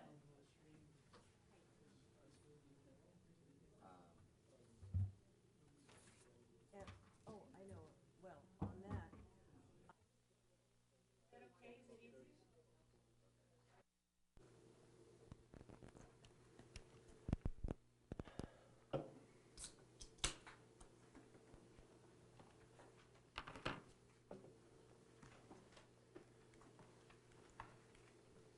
okay, thank you. Reconvening the meeting of Policy and Services, May 20, 2014. Item number 2, I briefly mentioned it earlier. This is related to discussion and recommendations or action regarding proposed Santa Clara County Transportation Project Sales Tax Initiative. Mr. Hackman, could we please have a staff presentation? could I, before we do that, could I Yes. just ask? Yes. What is the goal and intention of this? Are we discussing it? Are we recommending something to council? What are we recommending? Well, why don't I To whom? why don't I give my initial take on it, just some ideas, and then staff, if you want to jump in and give the presentation. Sure. Given the importance of this discussion, and there's some issues of timeliness related to this, since the Santa Clara Valley Leadership Group is working on a potential ballot measure for 2014, making contacts with city councils and community members and other stakeholders, it's important that the city of Palo Alto weigh in and make some preliminary comments. We started the conversation last night, and that Mr. Carl Gardino was there from the leadership group, and Mr. Mark Simon from Caltrain was there as well. So initial thinking on this, we thought that we would continue the conversation tonight. Perhaps one goal would be to come up with some statements, some concerns, even preliminary guiding principles, or we can also look at the rail guiding principles that we have used in the past, to potentially fashion a letter, a set of preliminary comments to Carl Gardino of the leadership group. And one option we could do possibly is to get some of our preliminary issues and concerns and ideas out tonight, based somewhat on conversation last night, and direct the staff to come up with a letter that says preliminary draft concerns from the city of Palo Alto. That could be potentially signed by the city manager, with the understanding that that item would come before the full city council, the first meeting in June, so we could actually take action then and finalize a letter at that point. But because of sensitivity about timing, I think it's prudent to take some initial efforts to get our points out there, because there's a lot of discussion going on regarding the potential ballot measure and different details of the ballot language. The goal to get our points, or is it to summarize what we heard last night from the council? I think I think our thinking should be to summarize the points we think from policy and services that also reflect some of the concerns brought up by our colleagues, so we can convey the most cogent points that need to be made right now to Carl Gardino. There's a separate issue, which I didn't know if Councilmember Klein wants to speak to or not, is related to the process of setting up the ability for us to respond quickly and nimbly to ballot language proposals that are going to be circulating, so we can respond more quickly rather than taking it to policy and services or to the council. But that's a separate discussion. So I don't know how my colleagues feel about this, but I was looking at this and considering there may be two parts. One, the goal being the preliminary letter to get our points into the discussion, subsequently bring it to City Council. And the second point is to set up a process where we can more nimbly respond to reviews of potential ballot language. So do other people have comments on that before we move forward with the presentation from Mr. Hackman? Questions or concerns? No? Okay. So, thank you very much. We're looking forward to your points.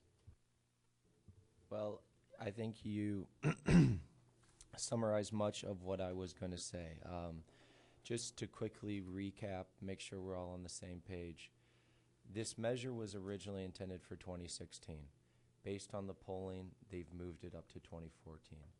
It has to be, everything has to be signed, sealed, and delivered, I believe, by August 8th to make it to the ballot, which means sitting here, you know, in May, we have June, July, August. That's 3 months. So to say this transportation tax measure is on a fast track is an understatement. The first point I'll make regarding that is I think it's very important that coming out of tonight's meeting, we provide a letter very clearly stating these are preliminary positions subject to full council review, but we get something out ASAP. I thought it was valuable when the issue came up with Dumbarton rail funding that we had comments available for the committee meeting in addition to final comments for the official MTC meeting. I do agree from a process standpoint, it's not ideal to do things, you know, just out of committee. You know, obviously it's preferable to have committee make recommendations and take them to council, but I think in this instance, there's both clear consensus from council that Caltrain funding should be a significant element of this transportation tax measure, and that time is of the essence. And because of that, I'm recommending the preliminary letter. June 2nd, I think, is an appropriate time and a time that works with staff's ability to get a report together and a draft letter that would essentially reflect the preliminary letter for council review. I think on those fronts, the timing works, we can do it. Where I see it more up to you is a policy decision, is how you want to handle the process of reviewing and responding to the draft ballot language that is released by the Silicon Valley Leadership Group, the VTA, the Santa Clara County, whoever ultimately does it. That is somewhat complicated by the fact that we don't know when it will come out, and our break is scheduled for the 24th, and people will be in and out of town. Of June. 24th of June, yes. And so I think that that it would be a benefit to staff if we had clear direction on what process you wanted us to use to respond to that. That's sort of a vision for what I think should be accomplished tonight, and I think that falls in line with what you've said. As for information to get, as for what information to get in the preliminary letter before you, I've provided 5 things. The first is the 2-page staff report that you saw last night that just rehashes some of the polling language in case you care to see that and incorporate that into your decision-making process. The next is the City of Palo Alto Rail Guiding Principles, which I think are a good basis for our general principles on rail issues. The third letter is the letter that we submitted on April 28th to the Peninsula Corridor Joint Powers Board regarding the Caltrain electrification EIR and what some of our concerns were with that project. And we could we could look to this letter, for example, and identify some of our key concerns. And once we identify those key concerns, we could come up with remedies as a group for how money might solve them. That's a thought. And then provided before you finally is the language from 2004, Measure A, which was the San Mateo County Transportation Tax Initiative, which, as you'll notice, is much more robust and specific as to where the funding, if approved, and it was approved by a 75% vote, would go, versus the 2000 Measure A Santa Clara County Transportation Sales Tax increase, which is very general in its language and leaves a lot of discretion up to the VTA, for lack of, basically, as to how the money's spent. And that passed with a 70% vote. So I'm not a polling expert. Your guess is as good as mine as to whether or not the specific language accounted for the bump. The economic times could also be a variant. But these are the sorts of things I thought you might find valuable in making your decision tonight. In addition to that, I have, if you choose to identify specific allotments of funding you think the city deserves based on ridership, population, sales tax revenue we contribute to the county as a percentage, population we are of the county as percentage. I have some of those figures for you. I have my laptop here too, so I can quickly look things up. If you want to come up with sort of a preliminary pro rata formula for, we think because of X, we deserve Y from the, let's call it $3.5 billion, which is the middle ground of what Carl presented last night. Finally, I'm always hesitant to get into these figures before they're finalized, but I think in the interest of what we have before us, it may become necessary. I reached out to Hatchmont McDonald, who's in the process of finalizing their grade separation study, and have a rough figure from them on the grade separation alternative that in the staff meetings we've had looks to be the most politically feasible and the least impactful. I don't know if you want to get into that level of detail, but I would be happy to present on that as well. I think the kind of key question we have in this letter is whether or not we want to advocate for specific projects that improve the transportation problems in Palo Alto, such as east-west congestion, i.e. grade separations, or if we want to advocate that funding go towards capacity issues. Speaking with Adina Levin, she sent me an email today and brought up a lot of the capacity issues that Caltrain is currently dealing with. So one approach might be that we request the funds generated from this tax measure go towards lengthening platforms and lengthening trains to increase capacity. Another approach might be that funds go towards relieving traffic congestion caused by the Caltrain operation itself, knowing that it is going from 5 to 6 and population is growing. So I think that there's a lot of different angles we could go, and there's pros and cons to them all. And I think with that, I've given you at least a decent overview of where we stand today, and I'm happy to answer any questions. Councilmember Schmidt and then Councilmember Klein. You mentioned the Hatchmont. Now, Gardino made the statement that grade separation per item is from 100 to 150 million. Can you just give me the same general terms of where Hatchmont is? Yeah,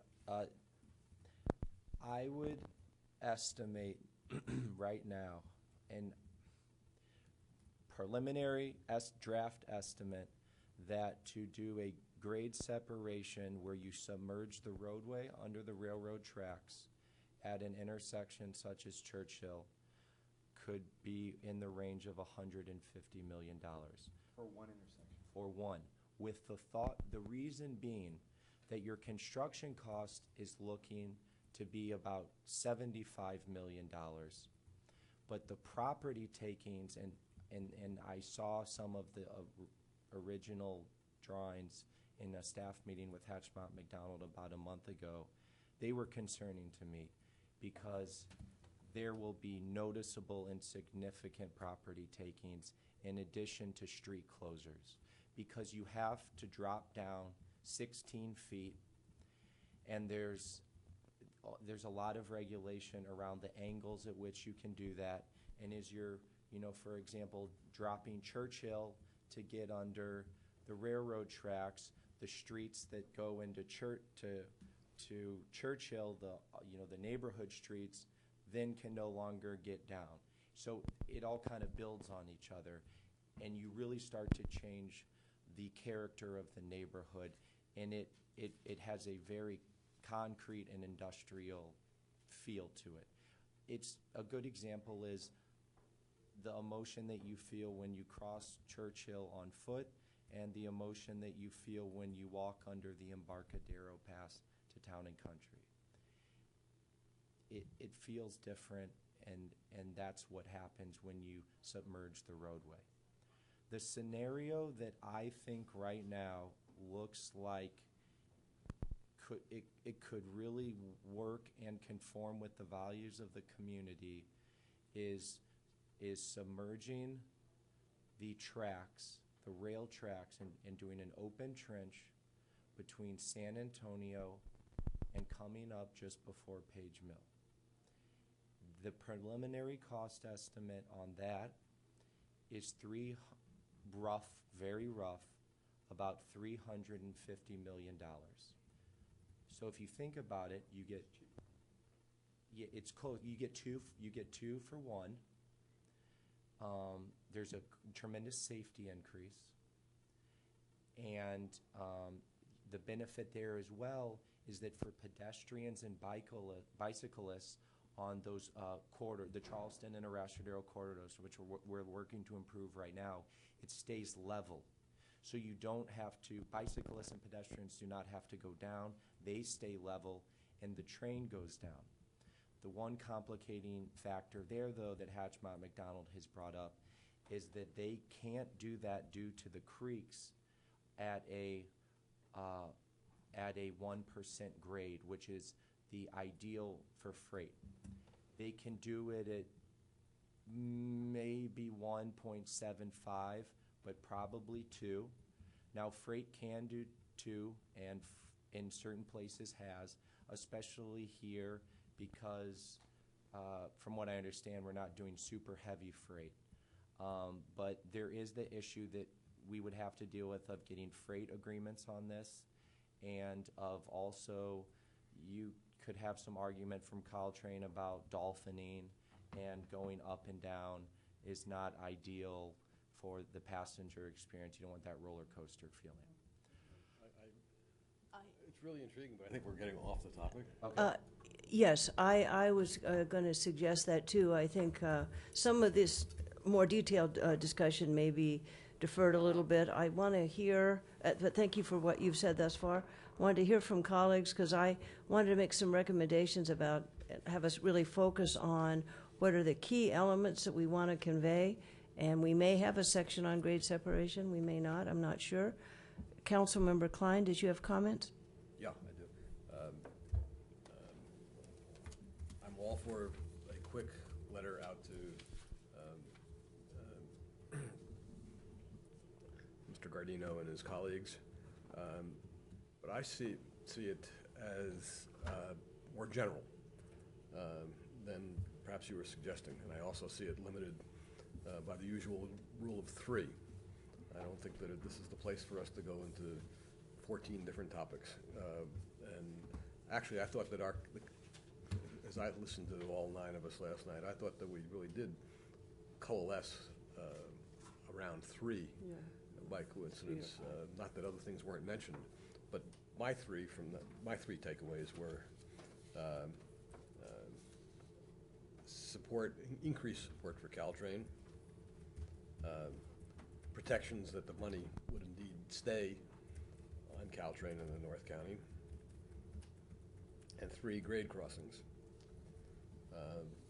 And I think it would be a mistake for us to start getting into specifics. I think that really, we're not prepared. What was your second one, Larry? Protection, the money, more like the San Mateo approach, that the Expenditure plan.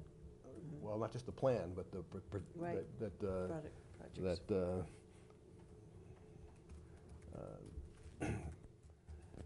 That it can't be switched out without various approvals of who knows what. But we don't have to go into those type of details. And I think that to go into a lot of details at this point is to sort of fall into a trap. And I'll talk more about that as well. And the third one was grade crossings, which again, I think we have to beware of the trap of getting into the specifics.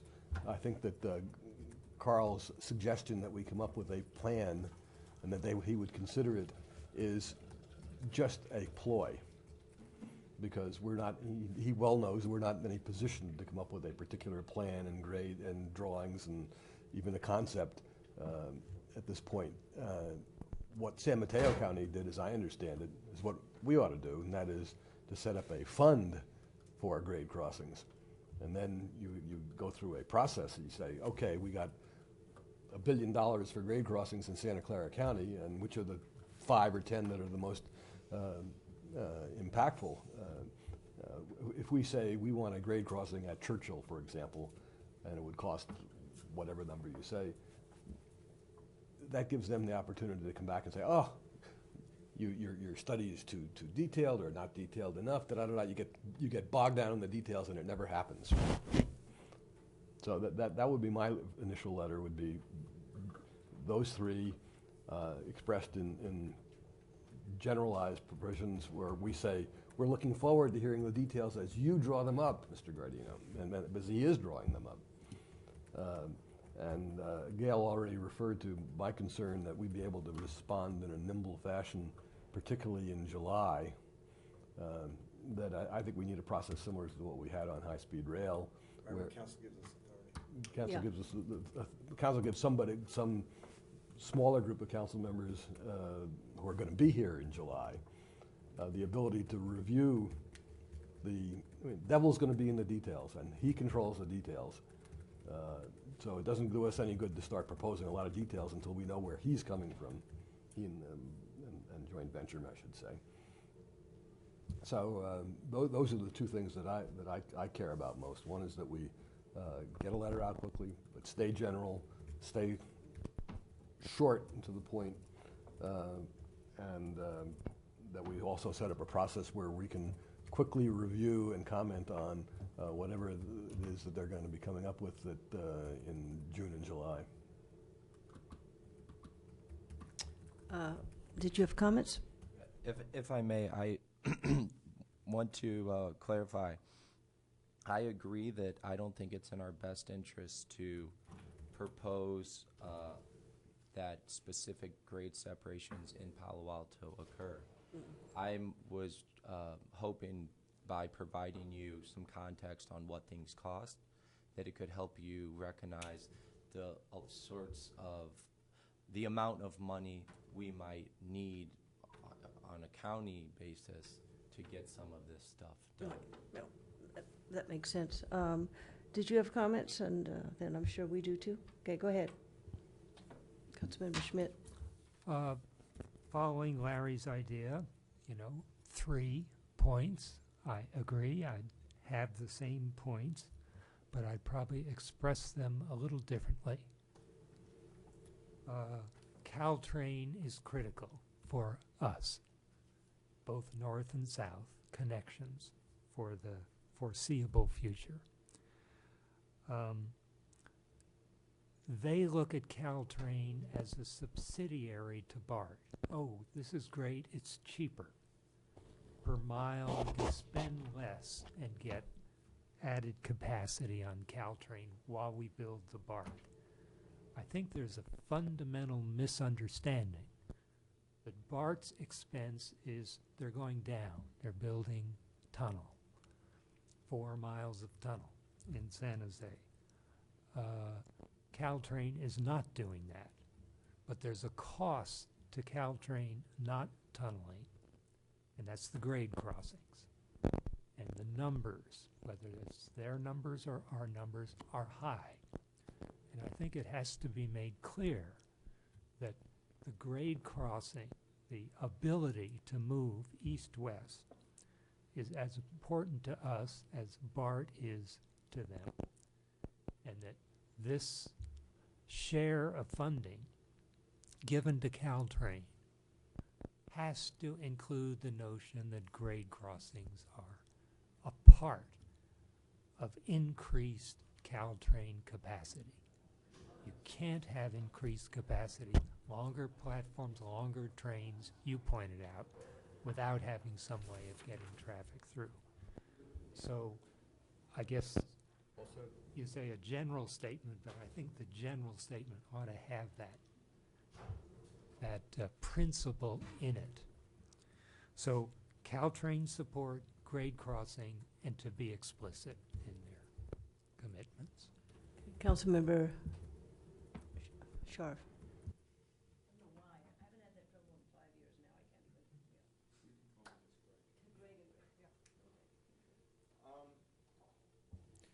So I like Councilmember Klein's approach, and I think some of the stuff Councilmember Schmidt mentioned may very well be very good to add to that letter. I do think we have to be a little careful about not getting in the weeds on this. I agree. High level is important.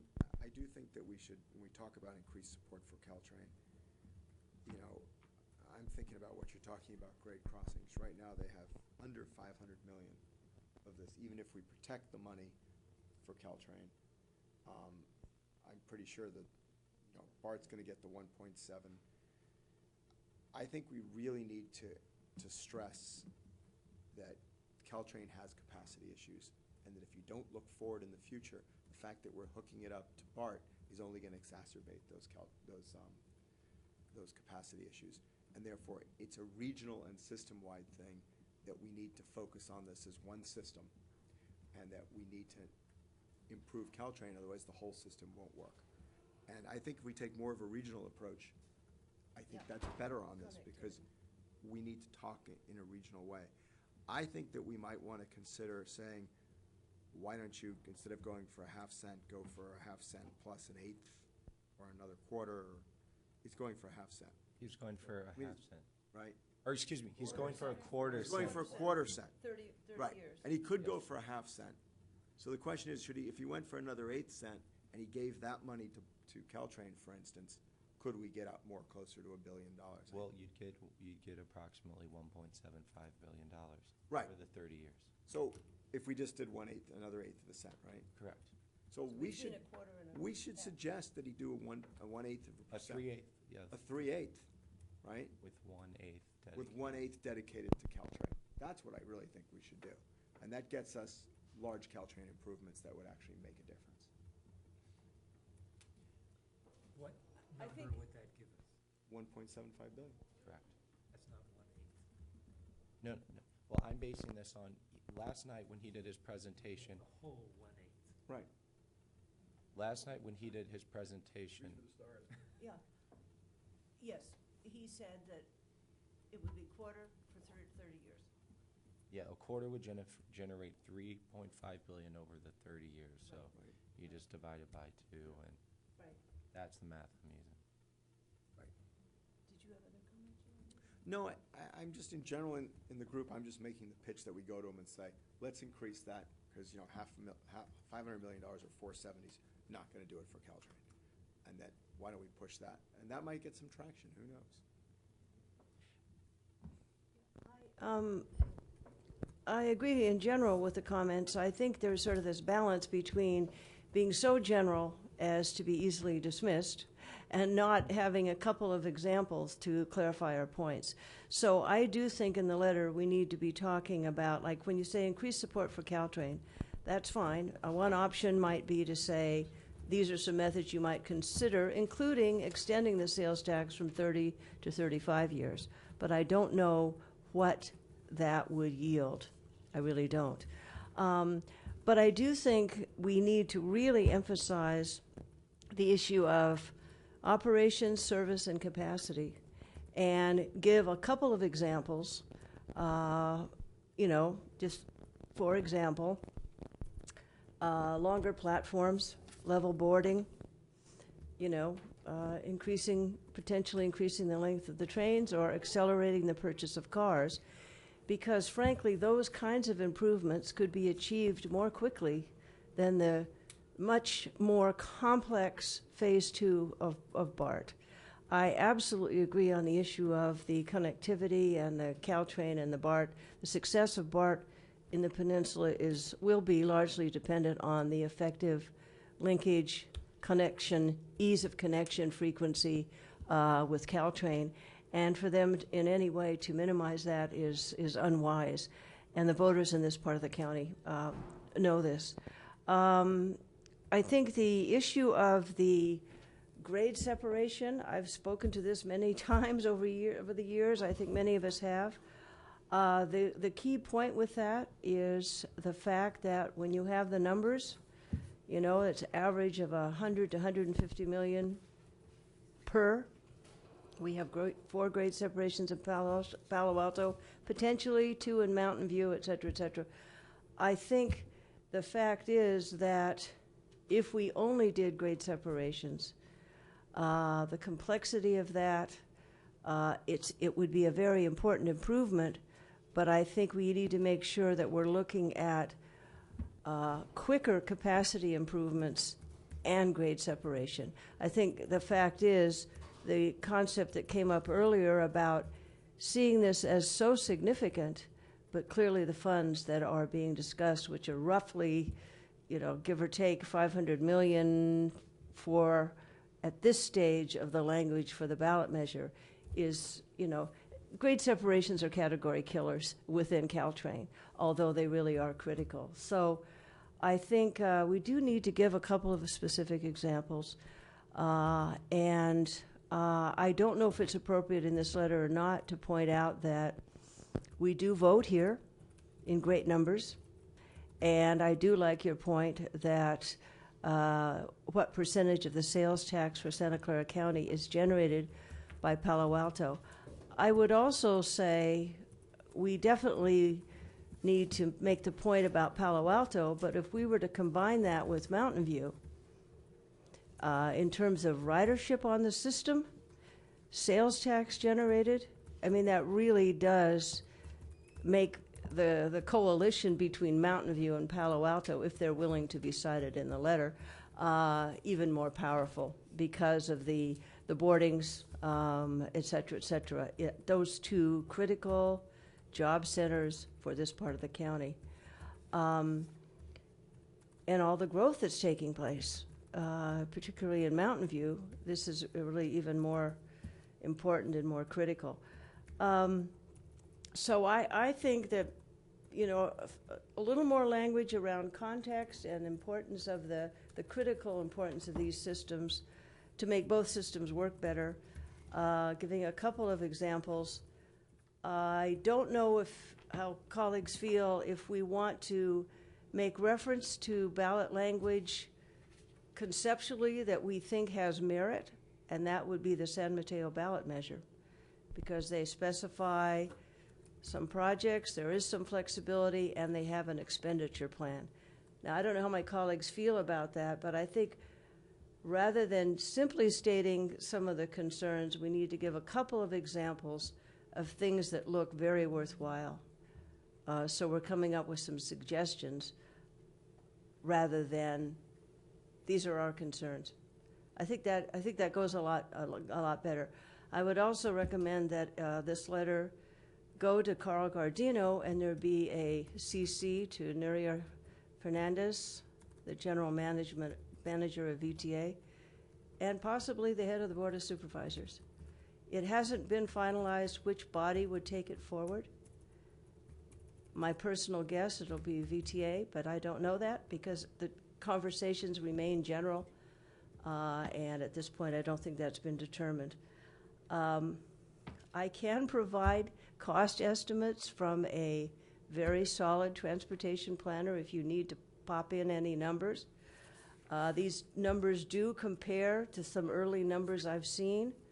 When I met with VTA, the general manager, and they are similar to some of the language we've heard, from Carl Gardino. So, are these general comments helpful? Do you think you have enough information to start a letter, or how are you feeling? I absolutely have enough here to send a letter, but I don't know if our letter right now is going to scope. I think that letters that in the past have done well have asked for specific things. And right now, I don't know.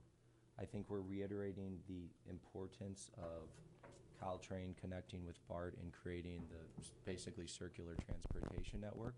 But when he reads it, I don't see an ask. And that's, sorry. Yeah, I wanted to respond to that.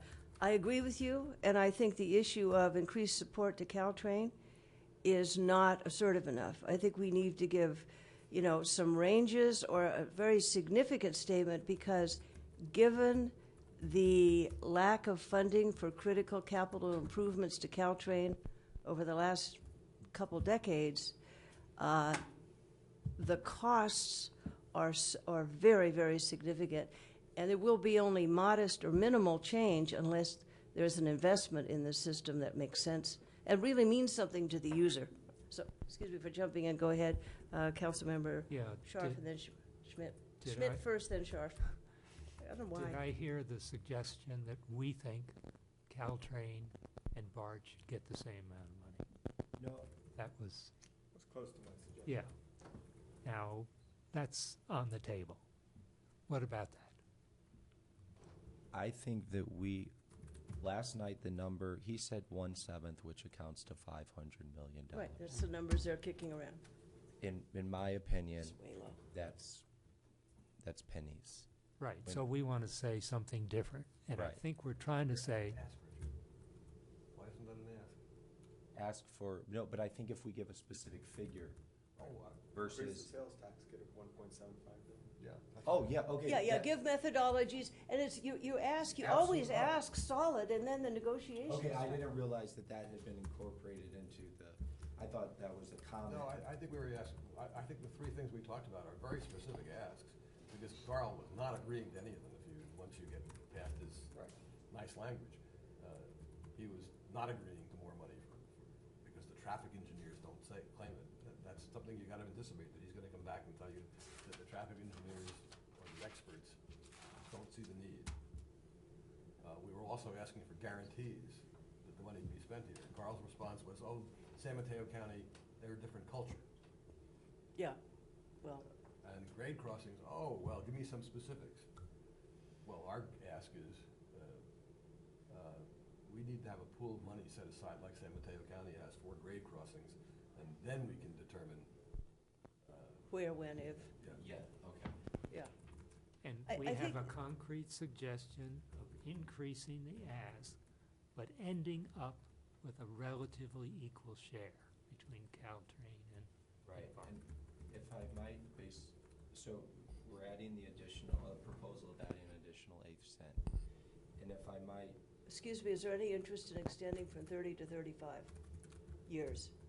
I think it's just too much. I think you asked for one or the other. Okay, I'd like to know what can you let us know at some point, maybe just let us know before we go to city council what the difference is. Where did this come from? Because all of the other ones have been 30 years. Well, because I heard it in a discussion somewhere, and it's worth asking to see if, I don't know what the monies are. It doesn't mean we always have to do 30, right? It's just a question. It's a simple question. to ask Carl what the difference in the polling was? I don't think they polled for 35. The reasoning. I mean, if people don't agree with me, they didn't poll for 35. What I'm saying is, that might be another alternative. There might be some reason why bonds are always 30-year bonds. Yeah. No. Well, usually often for capital projects, it's the life of the facility. So the public safety buildings, fire stations, et cetera, you assume a 30-year life. Right. So that's why it's a 30-year bond. So 30 years has just sort of become a Yeah, familiar it's a default. Right. number. Well, it's the same thing on home mortgages. You don't see a 35-year home mortgage, you see 30-year ones, or 20 or 15. I would not be in favor of even asking Okay. about 35. It just seems like it's from out of left field. So the other thing I think we should do is I think we need to get this letter out as soon as possible, right? Yeah. And so I actually think we need to appoint a subcommittee for 2 council members to work with Richard to approve and get the letter out, because I think there may be language issues that, people look at. And just when, I do, really, I don't know if people agree or not, though, that we do need to give a couple of examples of the service and operational enhancements. I'm good with that if it's short. I Yeah, mean, sure. No, we just I'm say saying there's short. capacity issues. Yeah, because, it's If it performance. includes grade crossing. Yeah, oh, no, absolutely. It's are performance, associated with it's the operations, performance. it's service, it's capacity, and definitely grade separations would be part of that discussion. It's But the 3 things Larry talked about, just fleshing it out a little bit. Not much, right?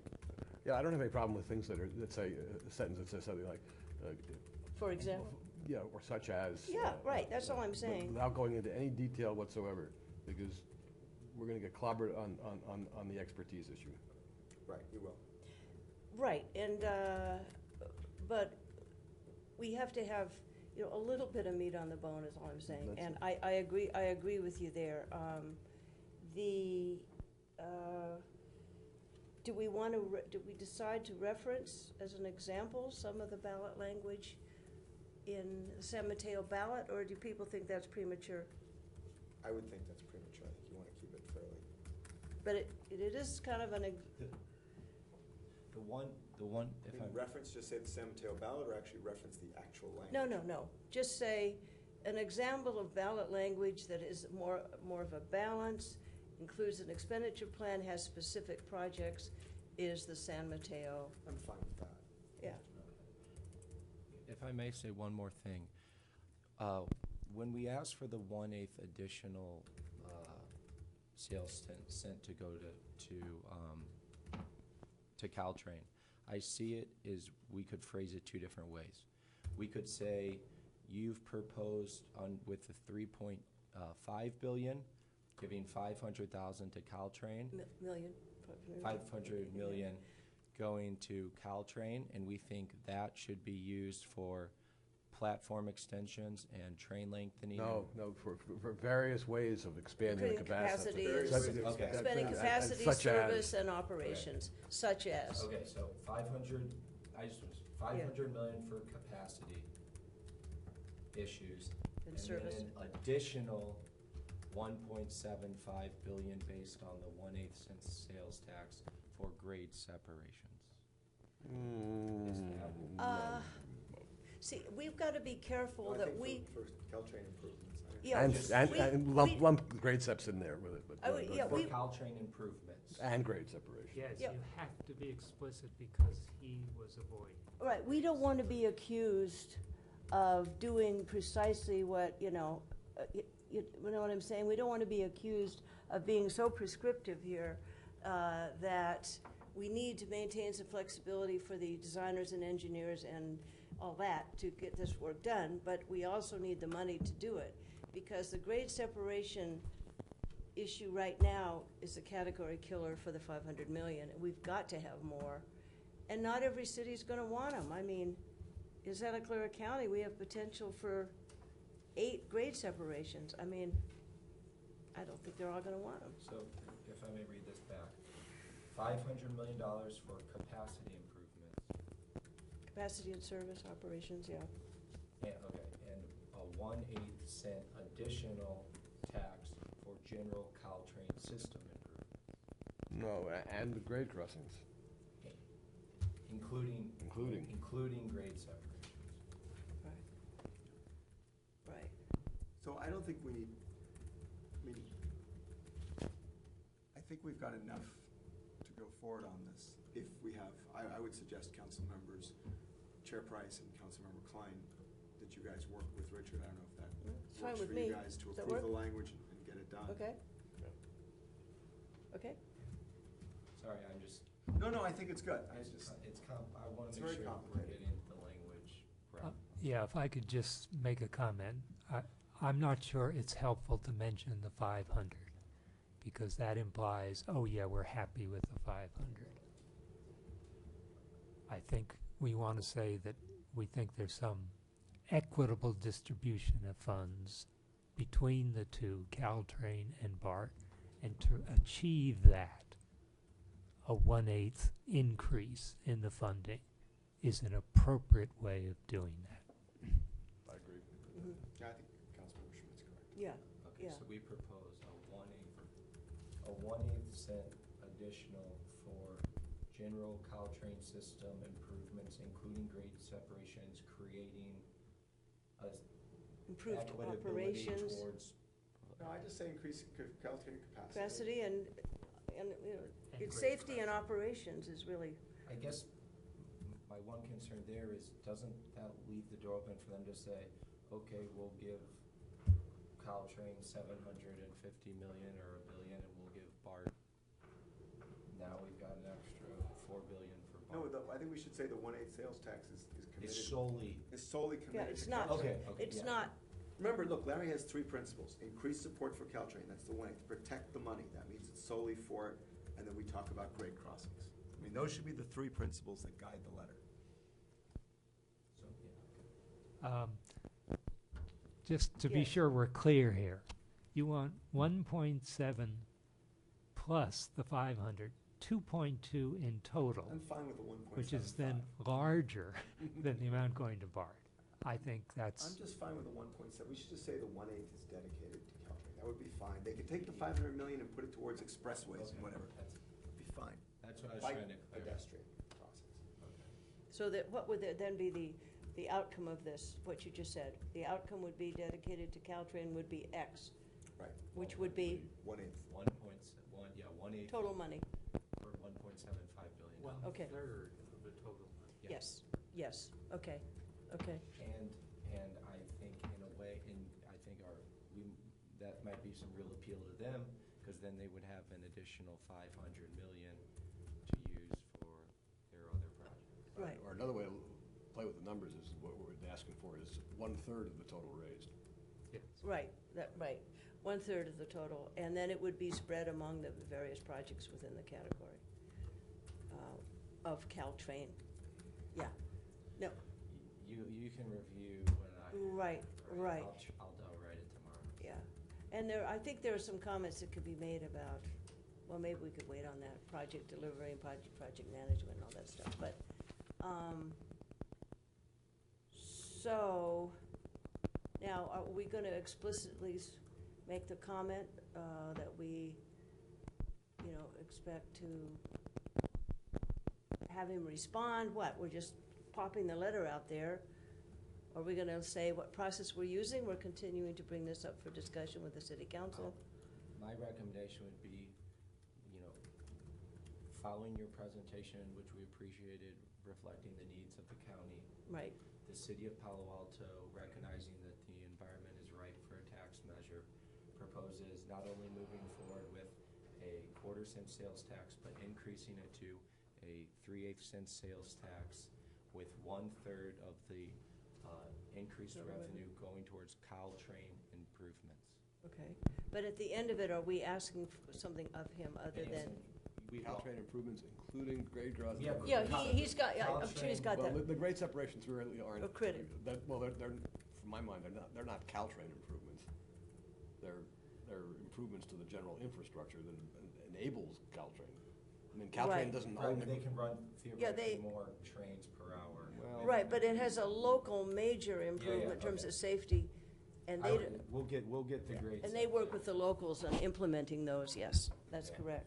Including So- grade separations. And then I always ask at the end, we look forward to your written, we would appreciate your written response. Right, that was my question, in terms of, you'll probably read it and go, so, good. I think it's a good running start. Yeah. It's always nice to come and say, we support what you're doing and more, Right. versus And this we gives- don't support what you're doing. Right, and I also think it's very valuable to give suggestions that are Yeah. concrete, so they can't just, not respond and then sort of stonewall everything. And if I'm clear, these Caltrain improvements would only occur in Santa Clara County.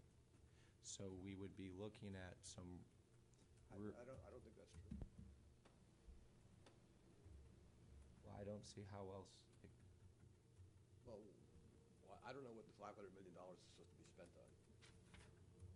But for example, if you use it to buy a new railroad car, Right, it's going to travel in San Mateo County. right. I mean, some of them are physically within Santa Clara County. Some enhancements, like the number of cars rolling stock. and all of that, would benefit the overall system, which would include benefiting us, but that's correct. But certainly, some of the improvements, including rolling stock, that kind of thing. I just didn't know if we were limited by the language of a county tax measure as to where the improvements could go. The physical improvements, yes, but the rolling stock. I don't think we need to get into that detail. Yeah. Okay. Rolling stock would improve the whole system, including us. We use some of the Santa Clara County money to fund the deficit in Caltrain.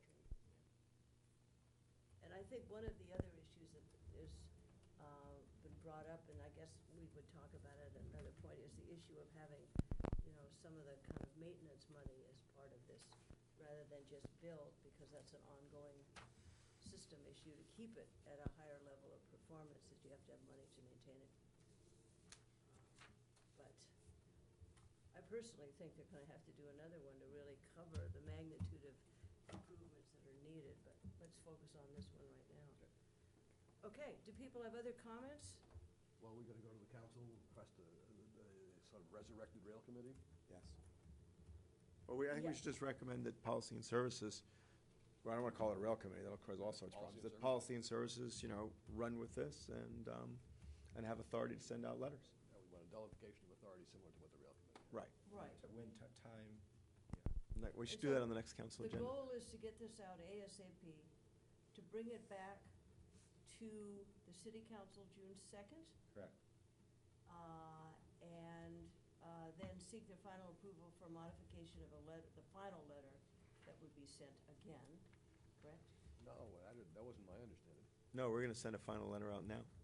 No, well, The question is whether there's follow-up along the way during June, July. Well, no, I think there's some confusion here. I think the original concept is we say, these are our preliminary positions. The letter would be blessed and revised on the Monday, but we'd send it out in the next couple of days, well, like we did with the Dumbarton. That's what I've been thinking. yeah. But that- Jim did that all on his own. Well, I mean, do we think, I don't know if we, I don't know if we have the authority to send out a letter like that. That's what I don't, do we have the authority as a committee?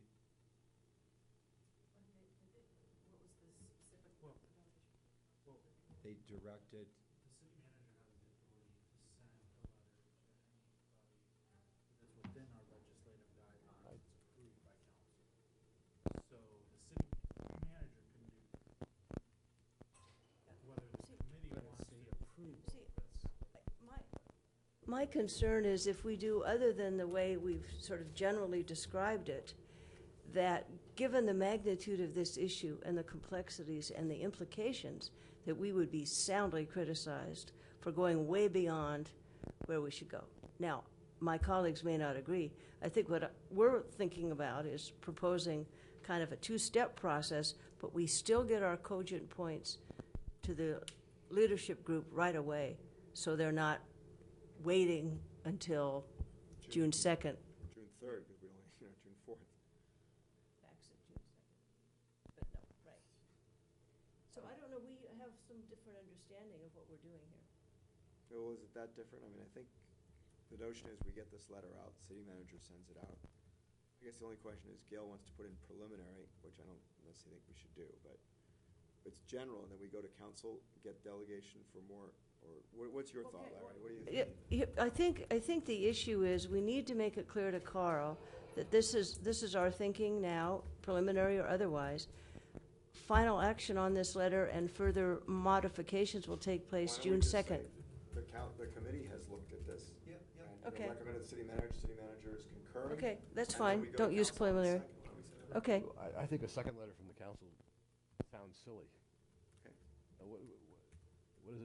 It says letter of May 21st or whatever the date is.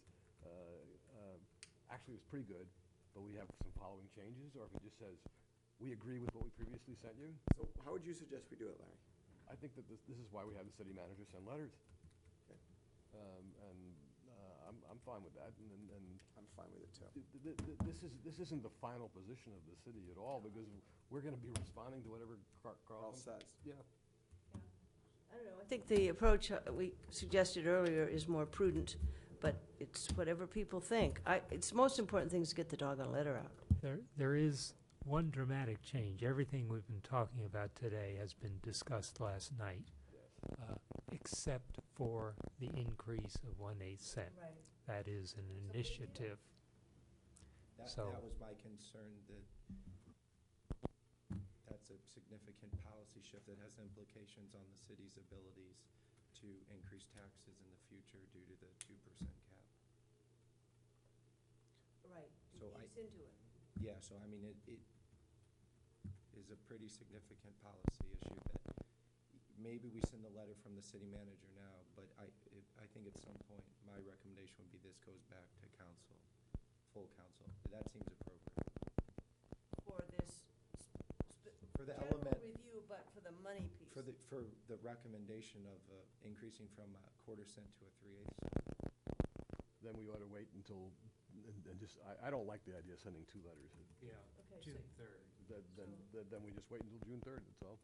So just say that So you we draft will the letter, talk, you draft bring the letter, For blessing to council. and we'll still look at it. The two of us will look at it with you, and then we'll do official action one time, June 2nd, correct? On consent, there's 4 of us here, if we all agree. I mean, or do you want to have a discussion at council on it? I mean, I'm not sure what their calendar is, frankly, on the meeting. On June 2nd. I'm not sure if, they clearly have room to add anything to the I'm not consent. gonna argue against consent. Right. I mean, if people want to pull it, they can pull it. I think we put it on consent. I think we put it on consent, too. Okay.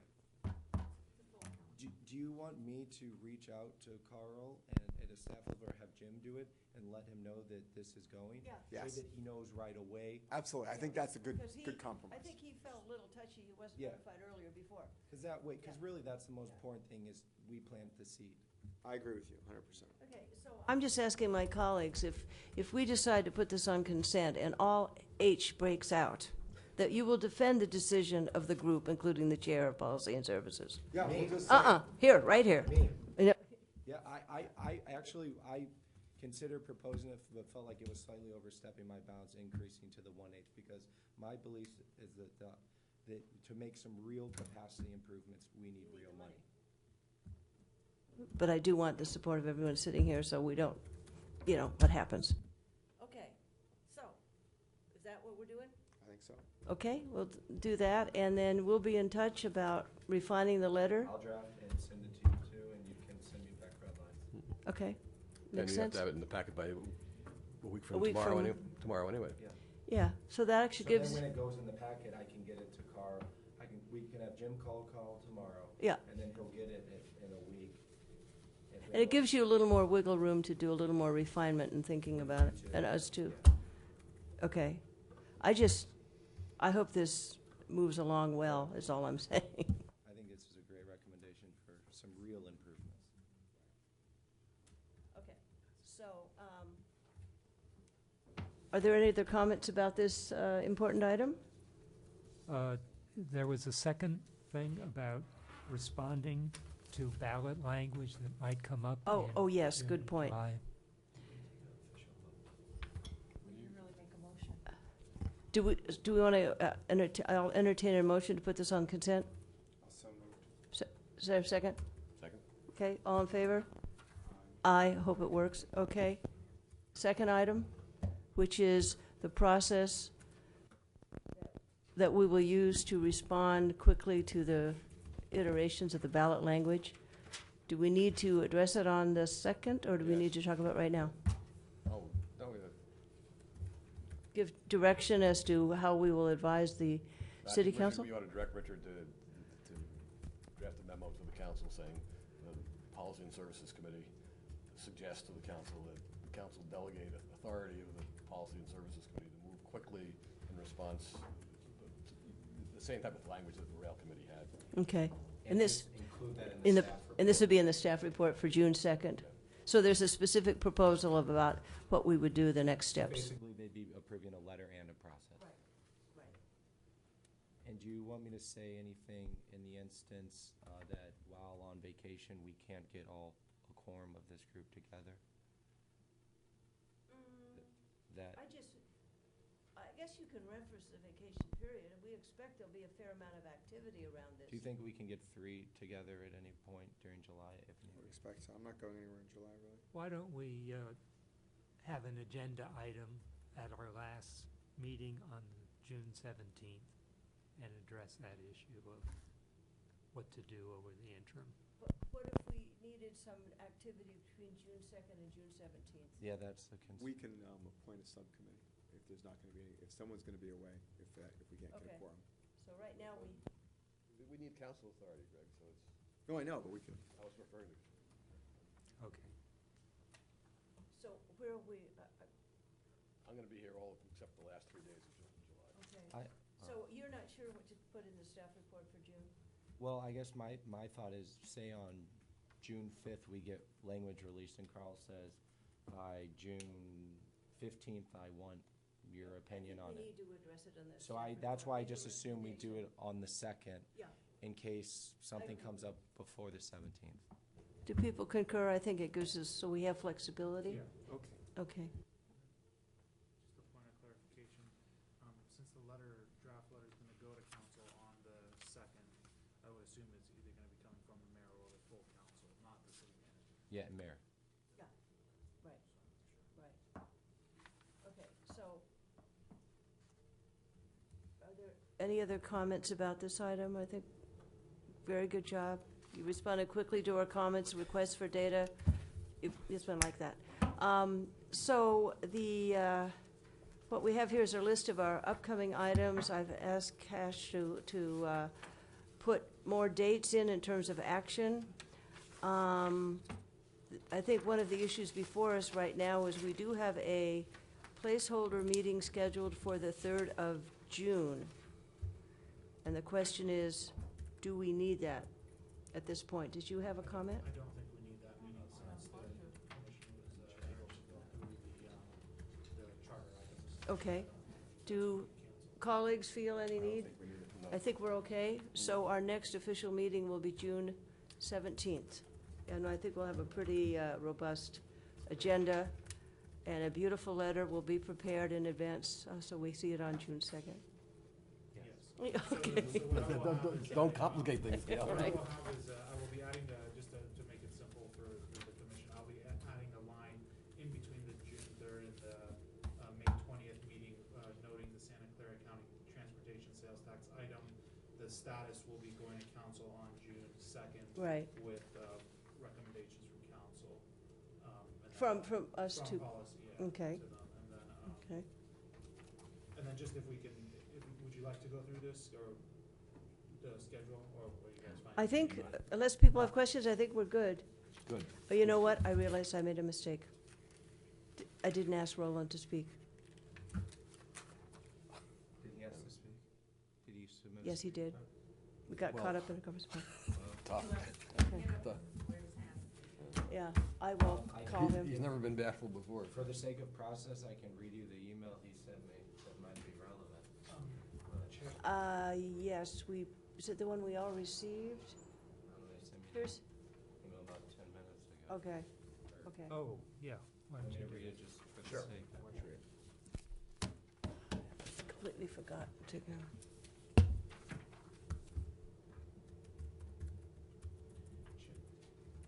Chair Price, Mhm. while Richard cues that up, I just wanted to make the committee aware that we will be having a joint meeting with the ARB right on the 9th. Mhm. And so, just to just refresh, to refresh everyone's memory, that there could be, that this item on the 17th that's on our agenda for the architectural review board process is tentative, Right, pending right. council referring the item. So it's not necessarily going to come unless the joint session refers it. And then I didn't know if the members of the infrastructure committee wanted to update the policy services committee about the meeting that occurred this morning regarding the item of implications of online travel companies. I don't know if that came up today. Well, it did, but, We had it just noting that it's going to infrastructure, the tax piece, yeah. It already went to infrastructure. Correct. So I don't know, was there action out of that? Yes, so just to inform the committee, so the infrastructure committee recommended that there be targeted adjustments to the TOT language to ensure that it's applied to online travel companies. So that tax piece will go forward to the full council. Does that include then the Airbnb issue, or is this Lyft and? It includes the tax aspects of what we've been calling Airbnb. It's also VRBO and other Okay. type of internet companies. Okay. It did not include, however, the substantial policy questions with respect to the land use issues, which really belong right. in this committee in 2015. So it'll come to this committee in 2015, so it probably should be added to the list, So It is on the list. It is on the list. but reformatted in a way? Correct. So Yeah, I just wanted to make okay. sure that on the status, when is the tax item going to council? Do you know? Scheduled for June 2nd. Okay, so the tax item will go to council on June 2nd, and then we'll work with planning on bringing the land use element back to the committee when they feel that they can based on their work plan. There's potentially another aspect to the tax issues, which is just general enforcement, which we may decide that we want to bring later and during the summer or late summer or early fall back to this committee. So I'm confused on the ARB issue. You said pending a referral from council. So we're having a joint session. That's usually a study session. So are we going to recommend it as an action item? Is that how we're doing it? I mean, I've never seen us have a referral in a joint session. Those joint sessions are usually scripted, and so I just want to make sure that if that's the plan, and, I'm not sure, I just recall last time when we met, the Yeah, conversation you was, can, We're you can drifting. leave. let's wait until we Okay. have the joint session I'm done. with the Okay. ARB. yeah, but You're there was welcome no to issue leave. being a referral from council. That wasn't part of okay. what we discussed. Okay. The discussion was that we normally have those meetings, we get some sense from the ARB. Oh, okay. We bring it up and say that we're gonna be discussing this, that's fine. But I don't mind if you wanna do a referral from council, That's but fine. at that point, you have to agendize it completely differently, otherwise it won't work. I think we need to see what's going to happen at that joint session. So do people have other comments? If not, we'll adjourn the meeting. Do you want me to submit the letter that Roland sent me during the meeting to the record? Out of politeness, I think we have to clear it. Okay. Yes. I think I know what my guess would be is, he sent me a letter that was the San Jose staff's recommendations for how the bond money be preliminarily spent. Their preliminary recommendations on how the $3.3 billion be spent. This was City of San Jose. City of San Jose, and they recommended $1 billion on local programs including pavement, safety, and signals, $1.1 billion on regional transit, including BART to Dearborn Caltrain modernization, $1 billion on regional highways and expressways, $150 million on countywide pedestrian, bike, and safety, and 50 million on regional safety communication. So I think the point here is that they were recommending, Nothing for Caltrain. well, 1.1 billion for BART and Caltrain, and it's up to Nothing more anyone's guess specific. as to how much for each. Right. Now, that happened yesterday, I believe. So I'll submit that to you, Beth, for the record too, so we make sure that, Can you send him an email back? And oh, sure, and I'll let him know. apologize. I said, I'm so sorry. Oh, yeah, And say that you did. that we read it. So, Chair Price, before we wrap up, I just, given Councilmember Sharp's comments, I just want to make sure, do we want to say that the ARB item is coming on the 17th for sure? Since the joint session is a study session and we cannot. Yeah. And this is for the, yes. Yes. Okay, but So I guess a lot of it depends on what happens at that meeting. If some of these just gonna be issues are being comments, right? addressed, but that we can't take action at that meeting, right? The joint, Correct. okay, all right. So at least we can tell at the joint study session, we can announce that there will be a follow-up item on the 17th meeting of Policy and Services. Yeah, in case any appropriate. commissioners would want Yeah. to come. And we can always move it, or, Sure. but right now, we have 2 items for that meeting, or 3 Three now. items. 3 because something was pushed, or the charter, No, it's the smoking ordinance, the federal state legislative manual, that we're just bringing back. yeah? And then the ARB item. Now, wasn't something else coming back on the 17th, based on compensation? It's coming back, Oh, yes. yes, I'm bringing back the manual on the 17th. Yeah, that's listed. right? Compensation discussion, Yes. right? We're gonna be best friends by the time it's Yeah, all that's over. right, that's right. We'll be so sick of us. I like you guys. Oh, good. That's true. Yep, meeting adjourned. Meeting adjourned. Meeting again. adjourned. Those are the best words ever.